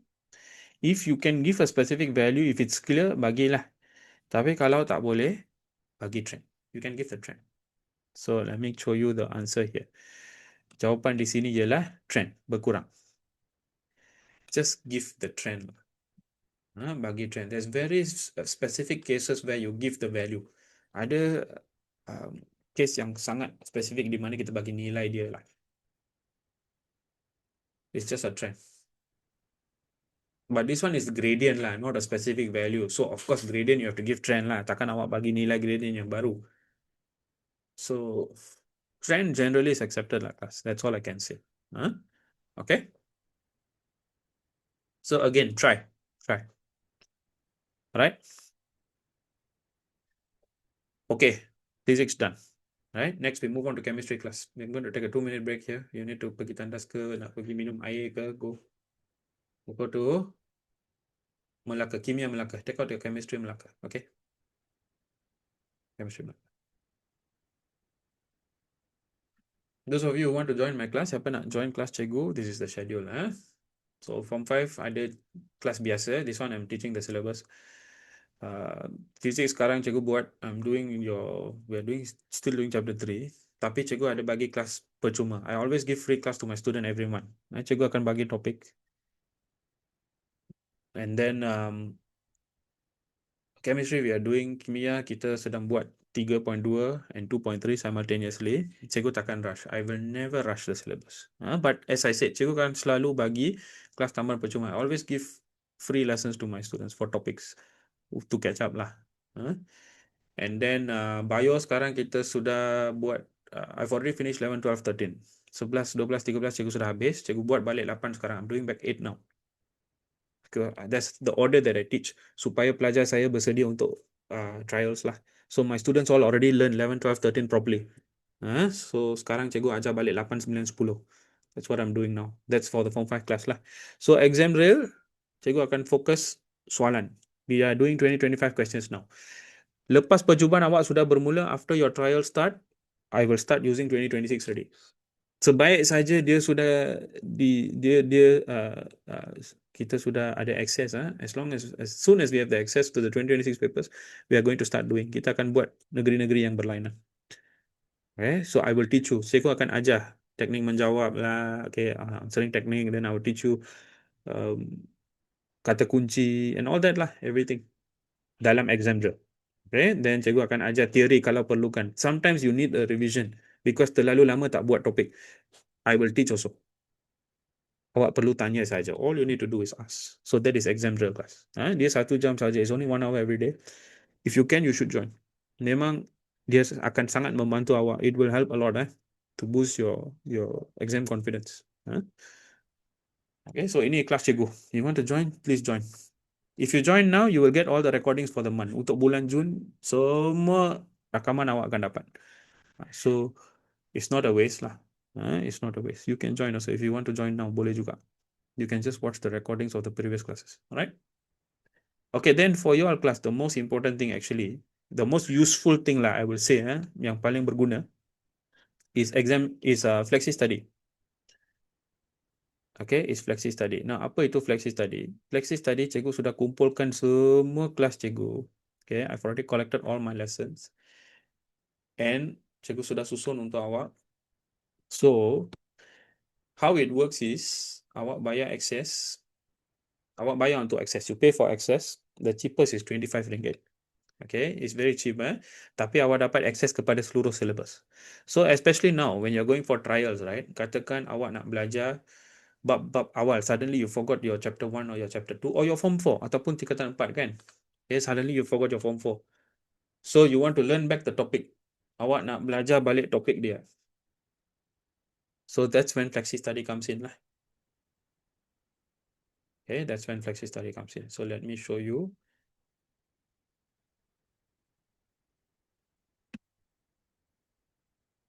So FlexiStudy for Form 4, cikgu sekarang ada physics dengan maths. And I'm going to put admaths up also. Can. You can only join from recording. It's up to you. Cikgu punya class fully flexible. My class is fully flexible. So it's entirely up to you. You just want to join from recording also boleh. Tak ada masalah. Tak ada masalah. Okay. Let me show you here. So contohnya lah. For example.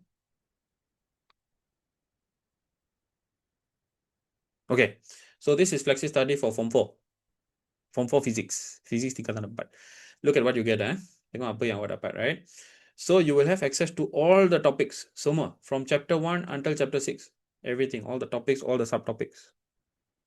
So even for Form 5, katakan awak nak buat percubaan sekarang, you're going to do your trials now, right?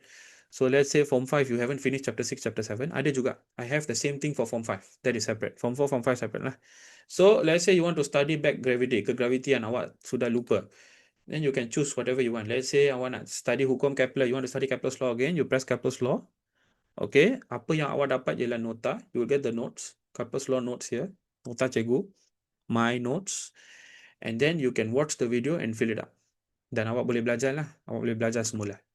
Now, the best thing about this is, number one, got picture in picture. Okay, so contohnya kalau awak guna tablet kan, if you're using a tablet, you want to watch the video and you want to write, awak nak tulis atas tablet juga, you can do that. Picture in picture, this one. Awak tekan ini, video akan keluar sebagai pop-up. So you can adjust the size, you can put it up there, bahagian bawah tablet, awak boleh tulis. Okay, picture in picture. And then you can adjust your speed lah. Kalau awak rasa sudah faham bahagian itu, you can skip, or you want to go faster, awak boleh laju, boleh pergi dengan laju. Okay, entirely up to you. Ada semua topik, all the topics, full lessons. Full lessons. Okay, this is called FlexiStudy. How to join? You want to get FlexiStudy? Very easy. Pergi ke website cikgu. Go to my website. So, for example, now if you want to study bab 6 ke bab 7 in your physics, you can do it in FlexiStudy. It's already there. Sudah ada. So, you just go to FlexiStudy. Let's say Form 5. Okay, you click this one, Form 5. It's very simple. There are 3 access. Ada 3 access. There are 3 access. So, either 7 days, 30 days, or 365 days. Terpulang pada awak. For you all, of course, 365 is not going to be useful lah. Sebab awak sudah nak habis kan. So, you can get 7 days lah. 7 hari. If you want to study just short term. See, 7 days, 25 ringgit is very cheap. You try to imagine. 1 bulan tuition berapa jam? 1 month of tuition, you got how many hours?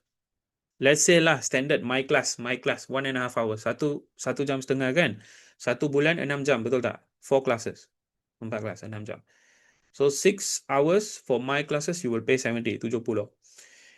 Here is only 25 ringgit. Kalau 7 hari, 1 hari awak belajar 1 jam. You just spend 1 hour every day. You already got 7 hours. Awak sudah lebih 1 bulan tuition. And you can learn any topic you like. Mana-mana topik, semua sudah lengkap. So it's actually very cheap lah class. It's actually very cheap. So untuk 7 hari. Of course, you want cheaper, you want to study for 30 days, then you get 30 days lah, 30 hari access. Okay, so ini adalah per subject lah. So you just press get instant access and then you check out with payment, finish. Then you will get access instantly. This is FlexiStudy. Okay, ini adalah FlexiStudy. Bukan per topik, per subject.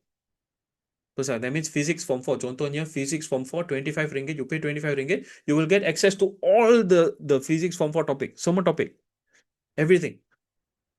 Then physics form 5, you want physics form 5, you pay 25 ringgit lah. Then you get access to all the physics form 5. Semua topik tingkatan physics tingkatan 5 macam tu. Understand or not? And everything is me teaching, no need to worry. Quality dia awak tak payah risau, semua saya saja yang ajar. All my classes only I teach so that I maintain the quality. So memang semua pengajaran dia macam apa yang awak dapat dalam kelas hari ni. Okay? So this is FlexiStudy class. It will really help you lah. Especially yang belum belajar topik-topik tertentu, you can go and get it later. Alright, come. Let's continue with chemistry class. Kita teruskan dengan kimia.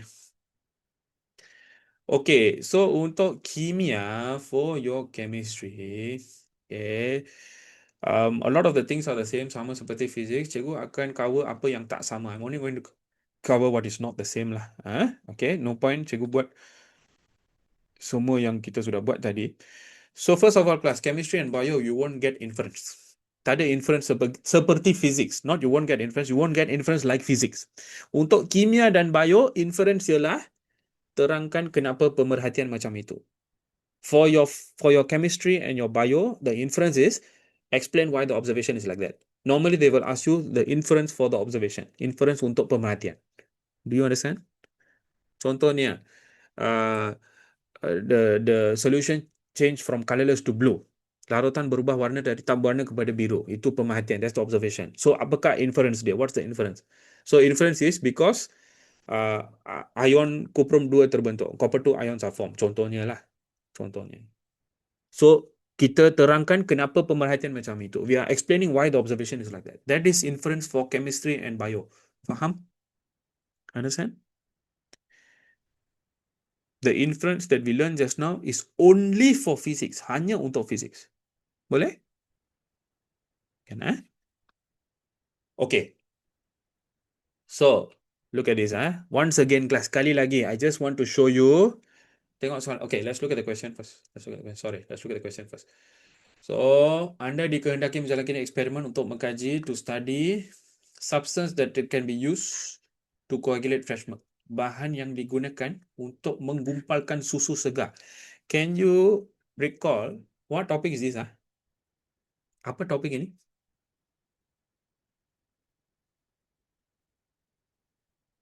Maybe you belum belajar kelas. You may not have learned yet. You may not have learned yet because ini adalah bab 4. This is chapter 4 for your chemistry, form 5. Yes, latex, coagulation of latex lah. Ini adalah penggumpalan latex. Yes, under polymer. Coagulation of latex. So, I don't think everybody has learned yet. Okay, cikgu pun belum ajar. Cikgu, I haven't taught my own student because then I'll be rushing. So, let me just show you first. Penggumpalan latex. By the way, this is the kind of notes that you will get. Tapi dia kosong. Awak kena isi lah. That's the best way for you to learn, in my opinion, right? Okay. So, this is the experiment. Eksperimen untuk mengkaji proses penggumpalan latex. To study the coagulation and how to prevent the coagulation. Okay, so ini eksperimen dia. So, this one, very simple experiment. Kita letak latex dalam bekas, you put it in the beakers lah. 3 beaker, then 3 keadaan yang berlainan. 3 different conditions lah. Right? Acid, neutral, base. So that's why kita guna ethanoic acid, ammonium. Okay? Ini acid, ini base. This is base. And then lagi satu kita guna air suling. Use distilled water lah. And then you just leave it. Okay, tinggalkan dia. Tengok ada tak penggumpalan berlaku. Does the coagulation take place or not? This is the original experiment. Tapi, tengok dia sudah ubah suai. They've already modified it here. Okay, they've already modified it here. Penggumpalan susu pula. Fresh milk coagulation. It's an example of how dia tak ambil bulat-bulat lah. In fact, a lot of times they don't copy exactly. Memang dia akan ubah suai punya. Okay, so here is instant lah. Tuangkan ke dalam tabung uji and then perhatikan, observe the changes. Okay, so this one is guided, berpandu. Dia sudah bagi procedure, thankfully. Procedure for chemistry, kalau dia tak berpandu, unguided, you have to write full. You have to write full. Okay. Why do we have to use weak acid?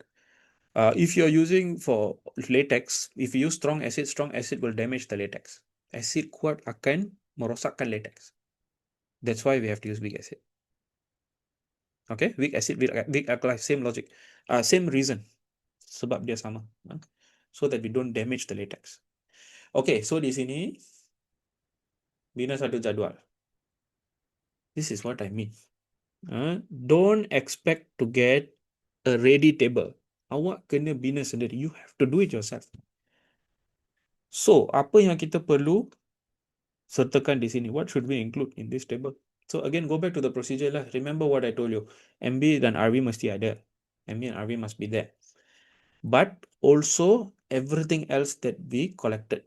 Data lain yang kita kumpul mesti ada. Mesti ada. So, in this one class, it's very simple lah because there's nothing else. Right? So, look at this. Sukat 6 cm susu segar, 6 cm cube. 6 cm kuasa 3 fresh milk susu segar, measuring cylinder, and then tuangkan ke dalam tabung uji, pour into the test tube. Sukat 3 cm cube by using measuring cylinder, okay, L1. Then tuangkan L1 ke dalam tabung uji ini. So, we are using test tube here ni because kita pakai quantity yang sedikit, 6 cm cube. And then perhatikan, observe. You try your header. Tulis tajuk jadual. Condition. Good try. But no, that's not right. Good try. Usually that would be correct.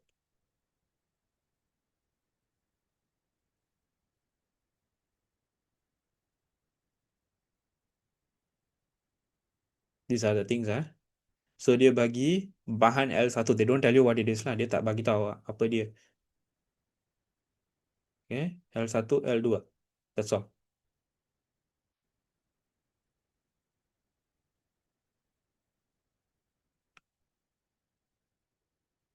So first L1, lepas tu ulang guna L2 pula. Okay. So what is your MV? That is the question. Jenis bahan, very good. Type of substance is your MV. Type of substance is your MV. How do we know, class? Macam mana kita tahu jenis bahan ialah MV? Because here dia guna bahan L1, substance L1 and then repeat with bahan L2 menggantikan bahan L1. Substance L2 replacing L1. So, what is the MV? Type of substance lah, jenis bahan lah.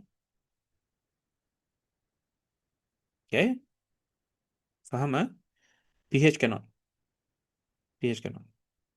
Berdasarkan procedure ini, based on the procedure, berdasarkan eksperimen ini bukan. No. Right?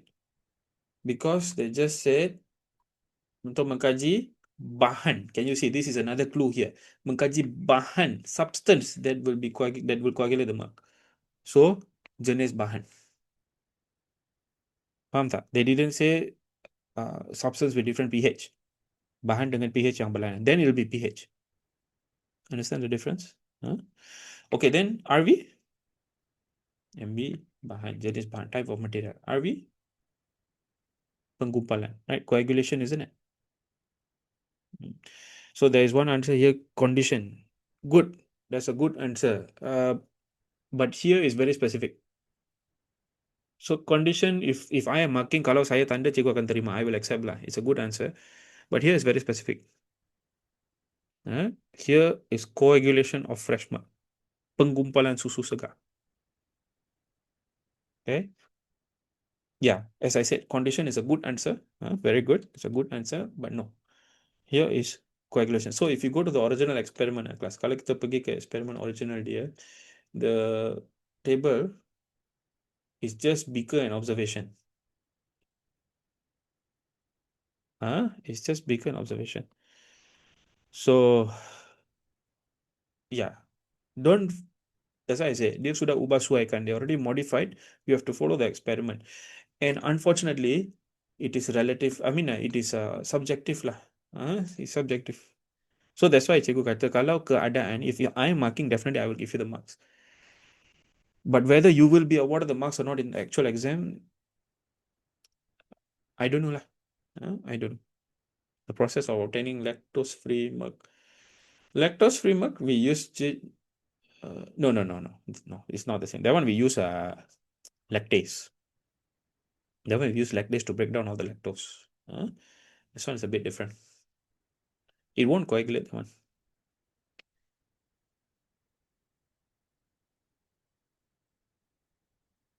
Okay, the one that causes milk to coagulate is renin. Renin causes coagulation of milk. Renin menyebabkan penggumpalan susu.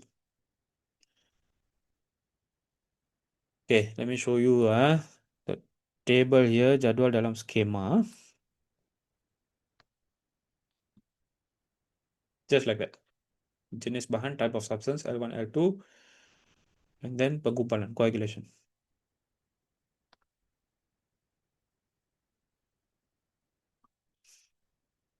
So for me, bagi cikgu lah, for me, even if you just put observation here, I will accept. Saya akan terima. But unfortunately for you, I'm not marking your SPM paper lah. So try to see what they want lah. Daripada skema from the mark schemes. That's why we are doing exam drill lah. Exam drill actually salah satu kebaikan dia ialah kita sedang mengkaji skema sebenarnya. Actually, we are studying the mark schemes in exam drill. If you cannot join my exam drill, you should be doing yourself. Patutnya awak buat sendiri. I already told you, at least 50% now awak kena buat soalan. Don't focus so much on theory at this point. Huh? Yeah, that's right. That's right. Okay? Okay, variables, you know lah kelas. Hypothesis same. Sama macam kita buat untuk physics tadi, nothing different, don't worry. This is the one I want to target. Okay, definisi secara operasi. So first we need the MV and the RV. Let me just give you the jawapan yang diberikan di sini. Ikut jadual lah. Ikut jadual. So when it comes to constant class for physics, for chemistry and bio, untuk kimia dan bio, especially chemistry, fix. Bila kita menggunakan um, larutan, whenever we are using a solution, larutan, that means aqueous solution, you always fix two things: isi padu, kepekatan, volume, concentration. Secara amnya, generally, volume, concentration. Kita perlu tetapkan dua ini. You have to fix these two. Understand? Okay, you have to fix these two. So if you're using a liquid, that means bukan larutan aqueous, it's not an aqueous solution, no concentration, then you just volume lah, isi paru saja. So you have to check and see. Kalau kita guna pepejal, what do you fix? Apa yang kita tetapkan? If you're using a solid, then you fix. If you're using different solid, pepejal yang berlainan pula, kita tetapkan mass. Yes, very good. GC, mass. Standard lah. It's a standard general answer. Okay. So di sini memang isi padu. Here will be volume. Because you don't know what it is. Kita tak tahu kepekatan dia. They didn't even mention the concentration. It's just two different type of substance, right? Dua jenis cecair yang berlainan. Two different liquids. So volume lah. Okay, anyway, don't worry about that. Now I want you to focus on, saya guna awak beri tumpuan kepada definisi secara operasi. Chemistry is the most established dan paling lama lah. Operasi secara definisi sudah banyak keluar dalam kimia. Chemistry was the first one where it's popular. Okay, before KSSM, sebelum KSSM. Okay, not even bio, chemistry. So, jenis bahan MB, RV is coagulation. Okay, how to do operational definition berdasarkan ini. So, definisi secara operasi untuk kimia ada format yang sangat jelas. There is a very clear format. Okay, it's a very well-known format. Memang format ini semua orang tahulah. Okay, it is what is done, apa yang dibuat dan apa yang dilakukan, dan yes, what you observe, apa yang diperhatikan. Okay, how do you write the hypothesis? Wait, I cover later. Okay, yeah, that's a good question because this one there's no numerical value, right? Ini tidak ada nilai berangka, so kita tak boleh guna semakin. Good question. Let me get back to that. If I don't, please remind me. Okay. Okay, so focus on this first. So, operational definition class for chemistry, this is the format. Wait, let me switch to my chemistry. The format is just what is done, what is observed. Apa yang diperhatikan, apa yang dilakukan. That's it. That's it.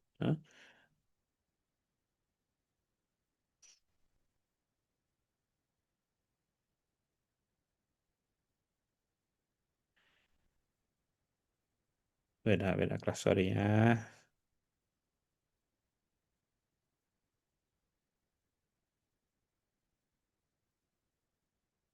Okay, never mind. Let me just type it for you. What is done? Number 2, what is observed? Apa yang dilakukan, dan apa yang diperhatikan. That's it. Just focus on these two things. So the format, there are a few formats lah yang awak boleh pakai. As long as awak nyatakan dua-dua ini tak apa. What is important is, okay, apa yang penting ialah ini semua mesti apa yang dilakukan secara practically. Don't answer in theory. Untuk ketiga-tiga subjek, for all three subjects, you never answer based on theory. Actually, bio got a bit. I will teach you bio later. Okay, don't use theory. guna apa yang awak lakukan dalam eksperimen. You always use what you did in the experiment practically. Did you measure something? Adakah awak ukur sesuatu? Ataupun adakah awak perhatikan sesuatu? Did you observe something? Use that. Use that. Okay? So, this is very common. You try first, nanti cikgu bagi jawab. I'll teach you. Try first. So I always advise my students start with what is observed. Mula dengan apa yang diperhatikan. You always start with what is observed because what is observed is very clear. This is the RV. Ini adalah RV yang diperhatikan. Okay? And then what is done must be what did you do to get that observation? Apa yang kita lakukan untuk mendapatkan pemerhatian itu? That's all. That's why you always start with observation. Mula dengan pemerhatian.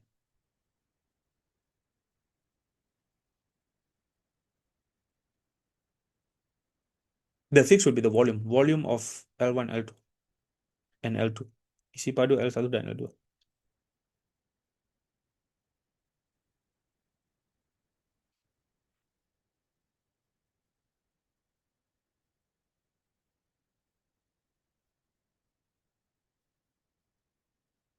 Okay?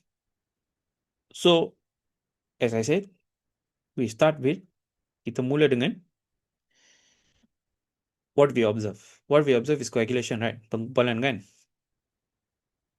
That's what we actually observe. Kita perhatikan penggumpalan dia, right? The observation is the coagulation of the fresh milk. That is the what is observed. So what did you do to coagulate the milk? Apa yang kita buat untuk menggumpalkan susu itu? That is the question.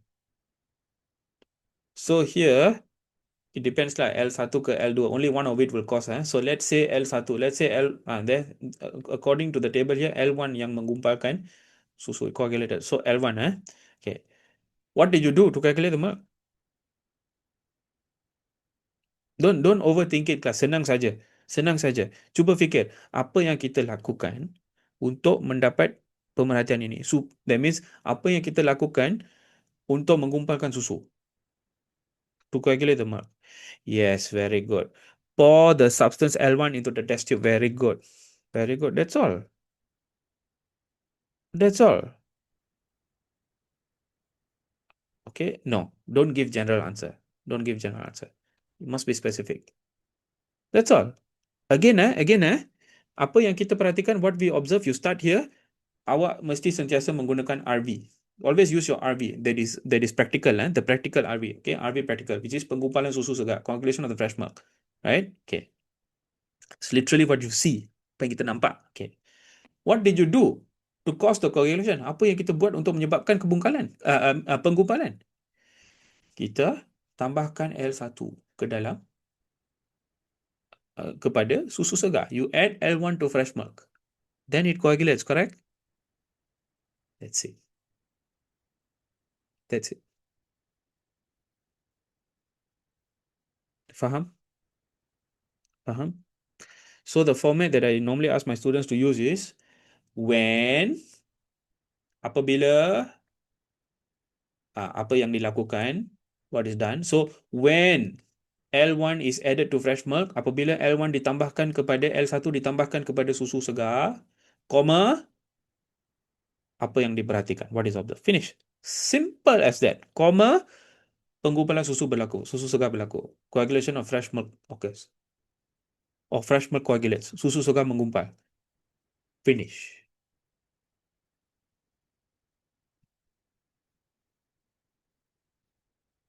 Faham tak? Understand or not? Okay, let me show you schema. Chemistry has the most clear format lah and most consistent. Paling consistent. Apa yang you see, you look at the mark scheme itself. Tengok skema. Apa yang dilakukan, apa yang dibuat, what to do, what to observe, apa yang diperhatikan. Very standard. Okay, and then look here. Apabila bahan L ditambah kepada susu, that's all. When L1 is added to the fresh milk, this is what is done. Untuk mendapat pemerhatian to get the observation, coagulation of fresh milk presence. Coagulation of fresh milk occurs. Penggumpalan susu segar berlaku. That's it. Finish. Understand class? Faham? Definisi secara operasi untuk kimia, operational definition for chemistry. Do you understand? Start with the RV, mula dengan RV untuk apa yang diperhatikan for what is observed, and then you just state what did you do to get that observation. Apa yang kita lakukan untuk mendapatkan pemerhatian itu. That's it. Got it? Faham? Understand?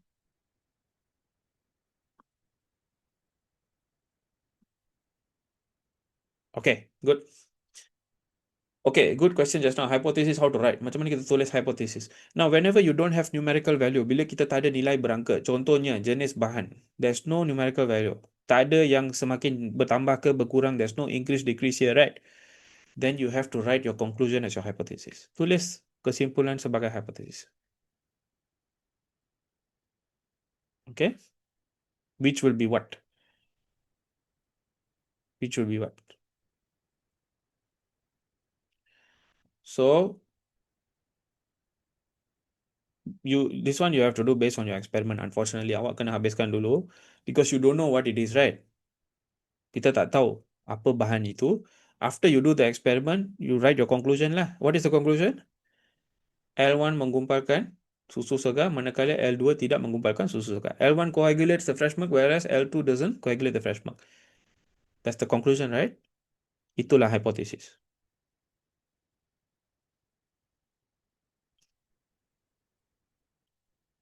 Yeah, can. And then doesn't coagulate also you must say okay? Because in this experiment, dalam buku teks, even in the textbook, it is all which one coagulates, which one prevents coagulation. Yang mana menggumpalkan, yang mana akan mengelakkan penggumpalan. So here you don't say prevents lah, you just say didn't coagulate. Let me show you the mark scheme.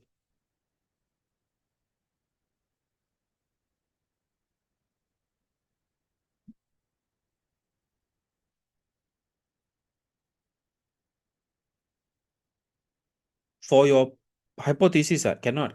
Hypothesis, you must use MVRV. Don't say anything else for hypothesis. Hypothesis must always contain your MVRV and the relationship. MVRV dan hubungan dia.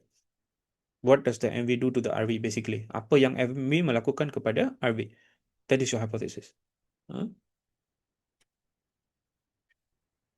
So you can see here, kehadiran L1 menggumpalkan susu, manakala L2 tidak. So if you just mention L1, cannot.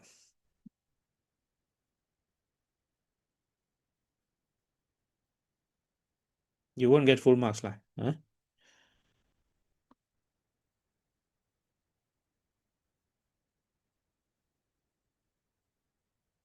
L1 is a weak acid for hypothesis. Cannot, because you are not relating it to the... This is an inference. That is an inference, not a hypothesis. L1 is a weak acid. That is an inference. If they ask you why it coagulates, then you can say L1 is a weak acid. L1 adalah acid lemak. Cannot. Hypothesis, again, hypothesis must have MV and RV. Mesti ada MV dan RV. Okay, and the relationship dan hubungan dia. If you just say L1 is a weak acid, what about your RV? And you're not even mentioning the manipulated. L1, then what about L2? Okay, if numerical value, we can do trend. Kalau nilai berangka, kita boleh guna trend. If not numerical value, you must mention. This one what happened, this one what happened. What happened in terms of RV. If you don't mention your coagulation, you cannot. It's not a hypothesis. Faham tak?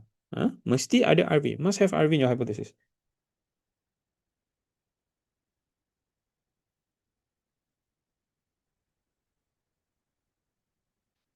In which condition we can't use increase, decrease, and depends on inference. And depends on in inference. In which condition we can't use increase in hypothesis. When there's no numerical value lah, that means, for example, this one, right? That means there's no numbers. So you cannot say increase or decrease. You cannot say the type of substance increase. It doesn't make sense, right? Because there's no value. Tak ada nilai berangka. No numerical value. So it depends on conclusion. Conclusion. Not inference. Conclusion. Yes, ini kimia. Do we compare? Do you compare in hypothesis? Compare depends on the experiment lah. Depends on the experiment. Yes, generally because it's a relationship between your MV and RV, right? So when you state the trend, you are comparing. Memang kita bandingkan lah. But if you say direct comparison here, no. No. More to trend. More to trend. Okay? Okay, class. Chemistry, basically the rest is the same. So there's a relationship question here. This one got values. Awak boleh cuba nanti. Right? You can try this later. Cikgu akan bagi skema, don't worry. Yes, yes. It's the same for physics, chemistry and biology. Same. Physics, chem dan bio sama. Kalau tak ada nilai berangka, kita guna kesimpulan. If there's no numerical value, use your conclusion. Same. Okay. Alright. This one you try later. Then this one is very common in chemistry. Dia akan suruh awak kelaskan. They will ask you to classify substances. Very common. Okay. So that's all lah. So for chemistry, the only other thing is, so you can see here tak ada graph. There's no graph. Chemistry and bio, you may not get graph. Mungkin dapat, you may get a graph, you may not get a graph. Mungkin tak dapat. Physics, high chance you will get a graph. Okay. So apa-apa pun, semua amali pastikan awak bawa pembaris panjang. Make sure you take a long ruler with you lah. Okay. Now, look at the next one, class. Ini adalah kimia Johor. This is 2024, 2024, because 2025 is limited in the soalan tak berpandu lah, unguided. So cikgu ambil yang 2024. This is very clear. The mark scheme is good here. I just wanted to show you, ini adalah soalan tak berpandu. This is an example of unguided for chemistry. Okay, contoh soalan tak berpandu untuk kimia. This is the list. Look at the question. Describe an experiment. Rancang eksperimen to investigate type of reaction, jenis tindak balas antara perubahan haba dan perubahan bacaan termometer apabila dilarutkan. The heat change and the changes in temperature readings when the substance are dissolved. That's all. That's all the question. Itu saja soalan dia. Can you see nothing before that? Okay, rancang eksperimen berdasarkan ini. So you have to get your MVRV. Ini adalah bab 3, your chapter 3. Let me just show you procedure 3 markah. This is a 3 mark question also. Let me show you skema untuk yang ini. I gave you all batu pahat or MPSM. Cikgu sudah lupa. Batu pahat. Okay. Baiklah. So skema untuk yang ini kelas. Copy for you.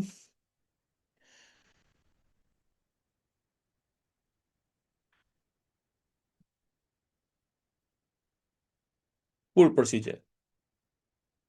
Full procedure. Okay. So kata kunci yang awak perlu gunakan, all the keywords that you have to use and all that. So measured. Okay. Disukat. And then whatever you have to record, you have to write the record. Okay. So all the actions are very important. Tindakan lah. Kacau. Stir.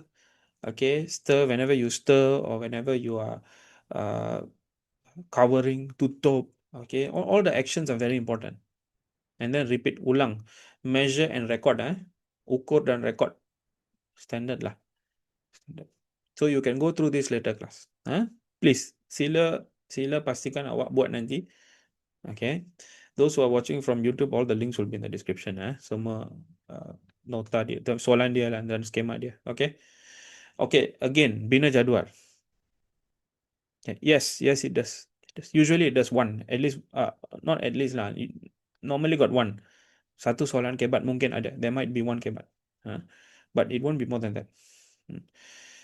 Okay. Again, construct a table from nothing.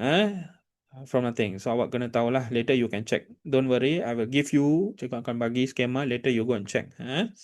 Okay. And then again, pemerhatian, draw energy level diagram. Okay. Another predict question here. So again, the question will be jawapan yang spesifik atau trend. Here they gave both. Dia terima dua-dua dalam skema yang ini. Because perubahan suhu dia sama. It is the same. Since it's the same, you can use specific value lah. Faham tak? Because you don't have to give new values. Kan? Okay? Alright. If thermochemistry, kalau dia tanya jenis tindak balas, and if you want to bantai, more likely to be exothermic than endo lah. More likely to be exo. There are more exo that we use dalam magma. Even you see the definition semua, bila kita buat all the examples in the textbook, jarang kita nampak endo kan. Endo, you must just remember the dissolving. Kalau kita larutkan garam ammonium, anytime you dissolve ammonium salts is endo. Remember that. That's a very popular one. Okay. Untuk pelarutan lah. For dissolving, you dissolve any ammonium salt, garam ammonium, endo. If you dissolve sodium hydroxide, natrium hydroxide, exo. These two are very popular. Okay. Okay, so chemistry other than that, selain daripada procedure dengan observation, definisi secara operasi, operational definition, there's nothing much. Everything else is the same. Okay, let's go to bio. So tengok Melaka. Look at your bio Melaka class 2025, 2025 Melaka. Look at this. Quickly. This one, operational definition, again, different, lain format dia. Okay, it's very specific. Okay, class. So, untuk yang ini, okay, this is the osmosis question. Osmosis dia sudah bagi tahu ialah pergerakan bersih molekul air. This is very important. Tengok ini. Osmosis ialah pergerakan bersih. They give you the definition. Net movement of water from area of high potential, water potential, low potential. Okay, point air rendah, tinggi ke rendah. Okay, this is very important. Kalau dia bagi definisi macam ini, there's a high chance they will ask you for operational definition. Definisi secara operasi. So as I said, the operational definition for bio format is very different. Sangat berbeza. Okay, we will look at this later. Okay, so anda dikehendaki menjalankan eksperimen. You are expected to carry out an experiment to determine percentage change in length of potato strip. Okay, untuk menentukan peratusan perubahan panjang jalur kentang tiga bahan yang berbeza kepekatan, different concentrations. So from here you have MV, RV, right? Apakah MV? What is MV?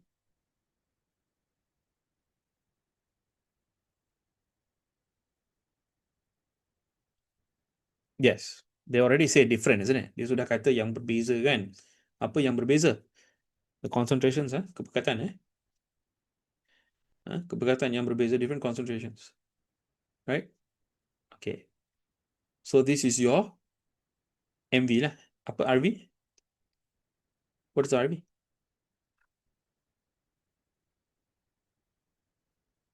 Percentage change in length, that's right. Peratusan perubahan panjang. Yes, good. Okay, so dia sudah bagi procedure, they already gave you the procedure here. So ini soalan procedure, nanti cikgu bagi awak soalan tak berpandu lah. Okay. So identify the factor that is change and cara mengendalikan factor. This is very popular in bio. So inilah cara dia akan tanya. This is how they will ask you for your, even if it's unguided, tak berpandu, biasanya macam ni. Cara mengendalikan pemboleh ubat. This is unique to biology. Okay, how to handle the variable actually. So faktor yang diubah, basically this is just a coded language for MV lah. What is the MV? So MV di sini ialah kepekatan. Now how do you answer this cara mengendalikan? Okay, so let me give you a few tips before cikgu bagi skema dia, before I give you the mark scheme.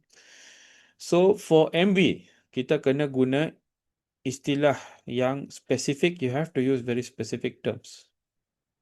Okay, so for MV, we use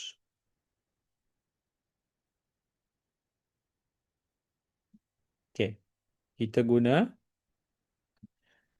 measure or use, mesti ada. Ukur atau guna mesti ada. And then you must have the word different. Mesti ada perkataan berbeza. Cara mengendalikan, this is how to handle. How to handle. This is my general advice to you. Format dia. Okay. Okay. And then responding. Bergerak balas. You must have measure or observe. Okay. Sama ada kita perhatikan atau kita ukur dan record and record. By the way, those of you who are not taking bio, you can leave. Don't worry. Siapa yang tak ambil bio, it's okay. I'll see you all in the next class. Okay. Just do me a favor. If you can, pergi kepada post cikgu about the free class, please go and leave a comment there. Any comment. Maybe maybe if you found the class useful kalau kelas berguna, if it was helpful, just please go and help me comment. That's all. Those who are not taking bio, okay? I will finish very soon. Cikgu takkan ambil masa yang lama. But those who are not taking bio, you can leave. Okay. So, responding here, bergerak balas, ukur, perhatikan atau record. These words must be there lah. Kena ada istilah-istilah ni. Okay.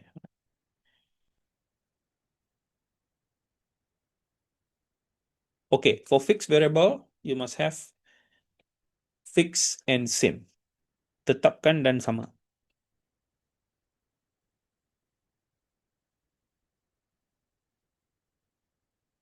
So this is my advice. Ini adalah nasihat cikgu lah. Kena ada istilah-istilah ini. You should have all these terms if you want to secure your marks. Okay? Okay, this is my advice. Berdasarkan skema yang cikgu kaji, based on the mark schemes that I have studied lah. So, contohnya lah di sini, let's test and see. For kenal pasti faktor yang NV. NV is the kepekatan, isn't it? The concentrations. Okay, then terangkan bagaimana mengendalikan, how to handle the concentration then. So here, apa yang sesuai? So we don't measure concentration, right? Kita tak ukur kan kepekatan. Kepekatan kita gunalah. So you have to say, we use different concentrations of guna kepekatan bahan apa-apa yang berlainan. Iaitu always be specific. Mention all the values. Sebut semua nilai dia. Kalau diberikan, if it's given. Mention all the values. So is it given here? Di sini tak, dia tak bagi. Okay lah. If they didn't give, then never mind lah. Tapi kalau dia bagi sebut, if you have the specific values, you should mention it. Kalau awak ada nilai yang spesifik, awak sepatutnya memang sebut. Okay? Okay. So, let me show you the mark scheme. Cikgu tunjukkan skema dia. So, here,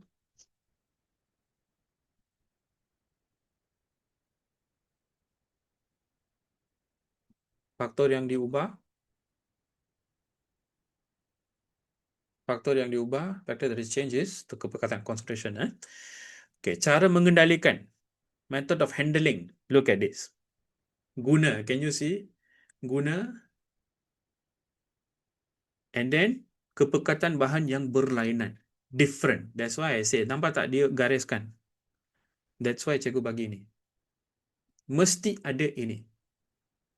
Must have all this when you're handling variables. Mengendalikan pemboleh ubah, awak mesti guna perkataan-perkataan ini. You must use these words. Okay? Okay? Guna perkataan yang berbeza. As I said, kalau ada nilai spesifik, tambah nilai spesifik. Add the specific values. Alright? Okay, so this is the format for handling lah kelas, mengendalikan. So you will see different soalan, cikgu ada bagi soalan yang lain. I think the other paper that I gave you has a fixed variable yang dimalarkan. So you try that. Cikgu akan bagi skema, nanti you try. Use these terms. Guna istilah-istilah ini. Use these words lah. Okay. So this is for what? Cara mengendalikan pemboleh ubah. How to handle the method to handle the variable. Sometimes they can ask this as the procedure. Okay. Okay. Let's go to definition. Operational definition. Definisi secara beroperasi. So again, look at this F. Again, bio tak sama. Bio again is different. Nyatakan definisi secara beroperasi. State the operational definition for osmosis. Bagi osmosis. Operational definition for osmosis. Definisi secara beroperasi untuk osmosis. What is the format here? So, cikgu bagi format dia dulu. I give you the general format first. So, Operational definition. There are three things for bio. See, kita makin bertambah kan. Physics only one thing. Kimia ada dua. Chemistry got two. Bio got three. Bio got three. Guna format ini. Use this format.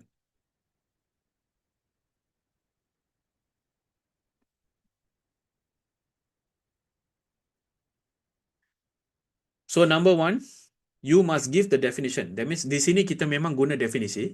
For example, I give you example later lah. Di sini memang kita guna definisi. We use the definition that we learn in theory, but we have to modify it such that dia berdasarkan eksperimen. It's based on this specific experiment. Okay? Later I will show you the example. Cikgu akan tunjukkan contoh nanti.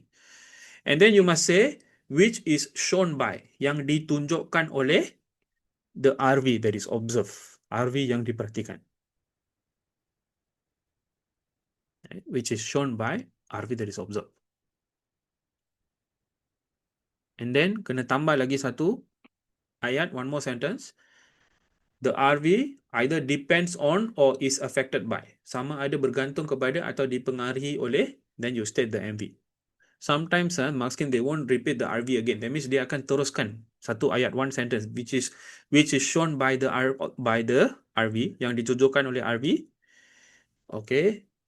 Yang bergantung kepada, which depends on MV, like that. But to be safe lah, cikgu nasihatkan awak supaya awak asingkan dia. Put it in another sentence. RV depends on MV. It depends on the mark scheme one. Dia bergantung pada skema punya.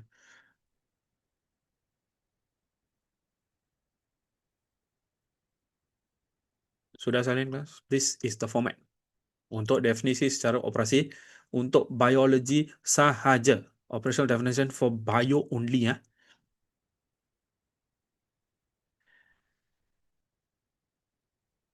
Okay?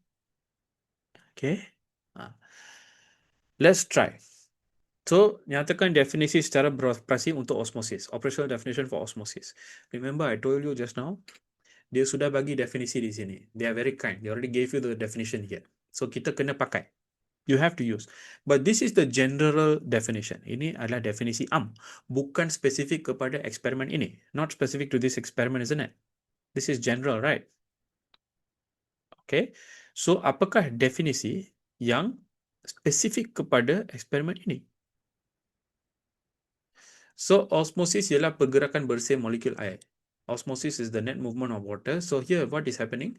We are putting the potato in different concentration solution, larutan dengan kepekatan yang berlainan, right? So, it's still the movement of water, masih lagi pergerakan air. You can maintain this part. Osmosis is the, don't say refers to, osmosis ialah pergerakan bersih molekul air. Okay. Dari kawasan keupayaan tinggi ke rendah. Now, this one you must be specific already lah. Okay. Specific kepada eksperimen ialah apa? Sama ada air akan, either the water will go into the cell sap of the potato cell. Sama ada air akan masuk ke dalam sel kentang ataupun keluar daripada sel kentang ke dalam larutan. Either from the solution into the sap cell or from the sap cell into the solution. This is how you give a definition that is specific to the experiment. Inilah caranya kita bagi definisi yang spesifik kepada eksperimen. Faham? Understand? Okay. Specific to the experiment. So across the semi-permeable membrane, you can say lah across the plasma membrane, melintasi membrane plasma cell. Can you repeat? Don't understand. Can. See, we start with the definition, isn't it? Tadi format dia kita mula dengan definisi, right? We start with the definition. But the definition must be based on the experiment, berdasarkan eksperimen, right? Okay. So they ask you for operational definition of osmosis. You give definition of osmosis. What is osmosis? Osmosis is the movement, net movement of water, pergerakan bersih air dari kawasan dengan keupayaan air tinggi ke kawasan keupayaan air rendah, from a region of high water potential to a region of low water potential, right? Across a semi-permeable membrane, merentasi membrane selectively permeable membrane. Selectively, not semi, Okay, selectively. Okay, separan memilih.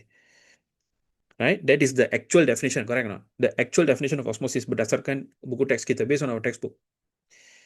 But you must give the definition based on the experiment, specific to the experiment. So in this experiment, when we put the potato in the 3 different containers, potato strip, jalo kentang dalam 3 beaker yang berlainan, right?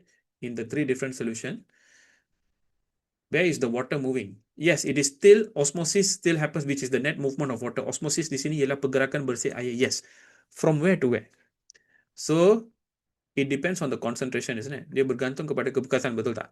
Right? If it is in a hypertonic solution, kalau dia dalam larutan hypertonic, what will happen? Water potential of the solution is lower. Keupayaan air larutan lebih rendah berbanding dengan sap cell. The cell sap. You remember what is a cell sap or not? The cell sap is inside the vacuole. Sap cell ialah dalam vacuole. Here. This is the cell sap. So the exchange will be the movement of water. Pergerakan air ialah sama ada dia masuk daripada larutan from the solution into the cell sap ataupun dari sap cell kepada larutan. Do you understand that? So this depends on the concentration, relative concentration, right? So kalau hyper, keupayaan air rendah larutan. For the solution, the potential, the water potential is low. What will happen? Air akan keluar lah. Water will come out of the cell sap of the potato into the solution, ke dalam larutan. Correct? Understand? ISO, nothing will happen. Kalau hypo, maksudnya keupayaan air larutan tinggi. Water potential of the solution is high, so water will go into the cell sap. Air akan masuk sap cell.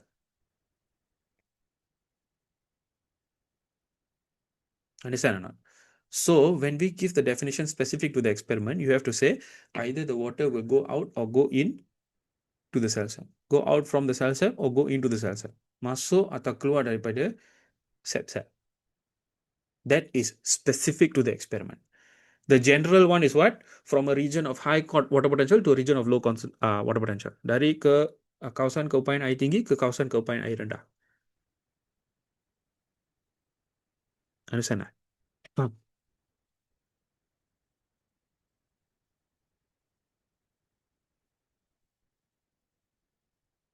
Okay. So that is the definition lah. Then you must say which is shown by, yang ditunjukkan oleh apa? The observed RV is what? The potato will change. The potato strip length will change, isn't it? Panjang dia akan berubah, right? It is shown by the change in the length of the potato strip. Yang ditunjukkan oleh perubahan panjang jalur kentang.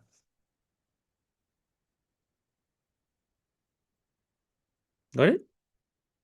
And then, which depends on, yang bergantung kepada apa? Depends on what? What's the MV? Depends on the concentration of the solution. Kepekatan larutan. Yes, that is the complete answer. That is the complete answer. Okay, cikgu bagi schema. Let me show you. Let me show you the mark scheme. So again, this is the format yang cikgu tuliskan untuk awak. It is not in the mark schemes. Format ini tak ada dalam skema. This is what we teachers normally use lah. This is my own. Okay, based on the mark schemes. Berdasarkan skema lah. But they won't put clearly. Not like chemistry. Chemistry memang jelas. Dalam skema dia sudah tulis what is the format. Physics and bio, they won't give you the format in the mark schemes. So cikgu bagi untuk awak lah. I've written it for you like this. Okay. Most teachers also will do the same thing lah. So look at this. No need to copy now. No need to copy now. I just want you to focus on the technique class. Okay, tengok teknik, nanti cikgu akan bagi skema. So can you see here? Osmosis ialah pergerakan molekul air keluar atau masuk sap cell jalur. Finish. This is the specific definition. Definisi specific. Okay. Movement of water in or out of the cell sap of the potato. Okay. Shown by. Can you see? Ditunjukkan oleh. Shown by what? Perubahan panjang jalur kentang. The changes in the length of the potato strip. This is your RV. Observe RV. RV yang diperhatikan. And then Apabila dimasukkan ke dalam, okay, this one they didn't use the term, dia tak guna istilah affected by, dipengaruhi oleh, I will highly recommend that you use.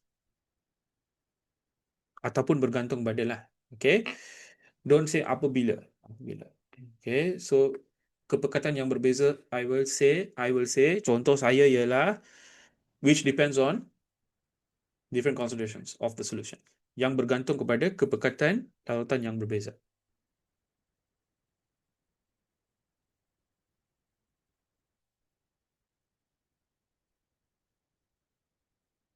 Faham, guys? Do you all understand? Understand? Huh? I will advise you always use this. Depends on affected by. Bergantung kepada atau dipengaruhi oleh. Always use this. Okay? Alright.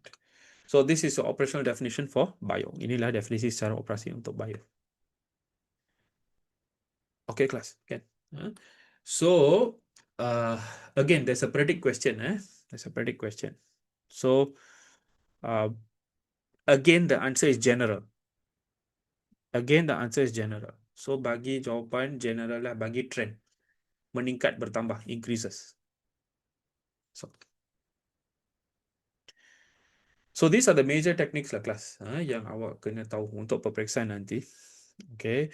I will leave the links to the specific experiments yang cikgu pernah buat that I have done. I've done many experiments throughout the years. Awak boleh pilih yang mana yang awak nak buat. Then you can see for that specific experiment. So I will give you there, right? Do we explain because they ask you to explain? Yeah, there is an explanation. There is an explanation here. Later you see the mark scheme lah. So I'll give you all the mark scheme for all the papers today, right? If it increases is hypertonic. No, hypertonic it will decrease because water will go out. Water will go up. Okay. Final length increases. Yes, for this experiment, yes. Linguistically, no. It means the same thing. But yes, for the experiment, you better mention final length.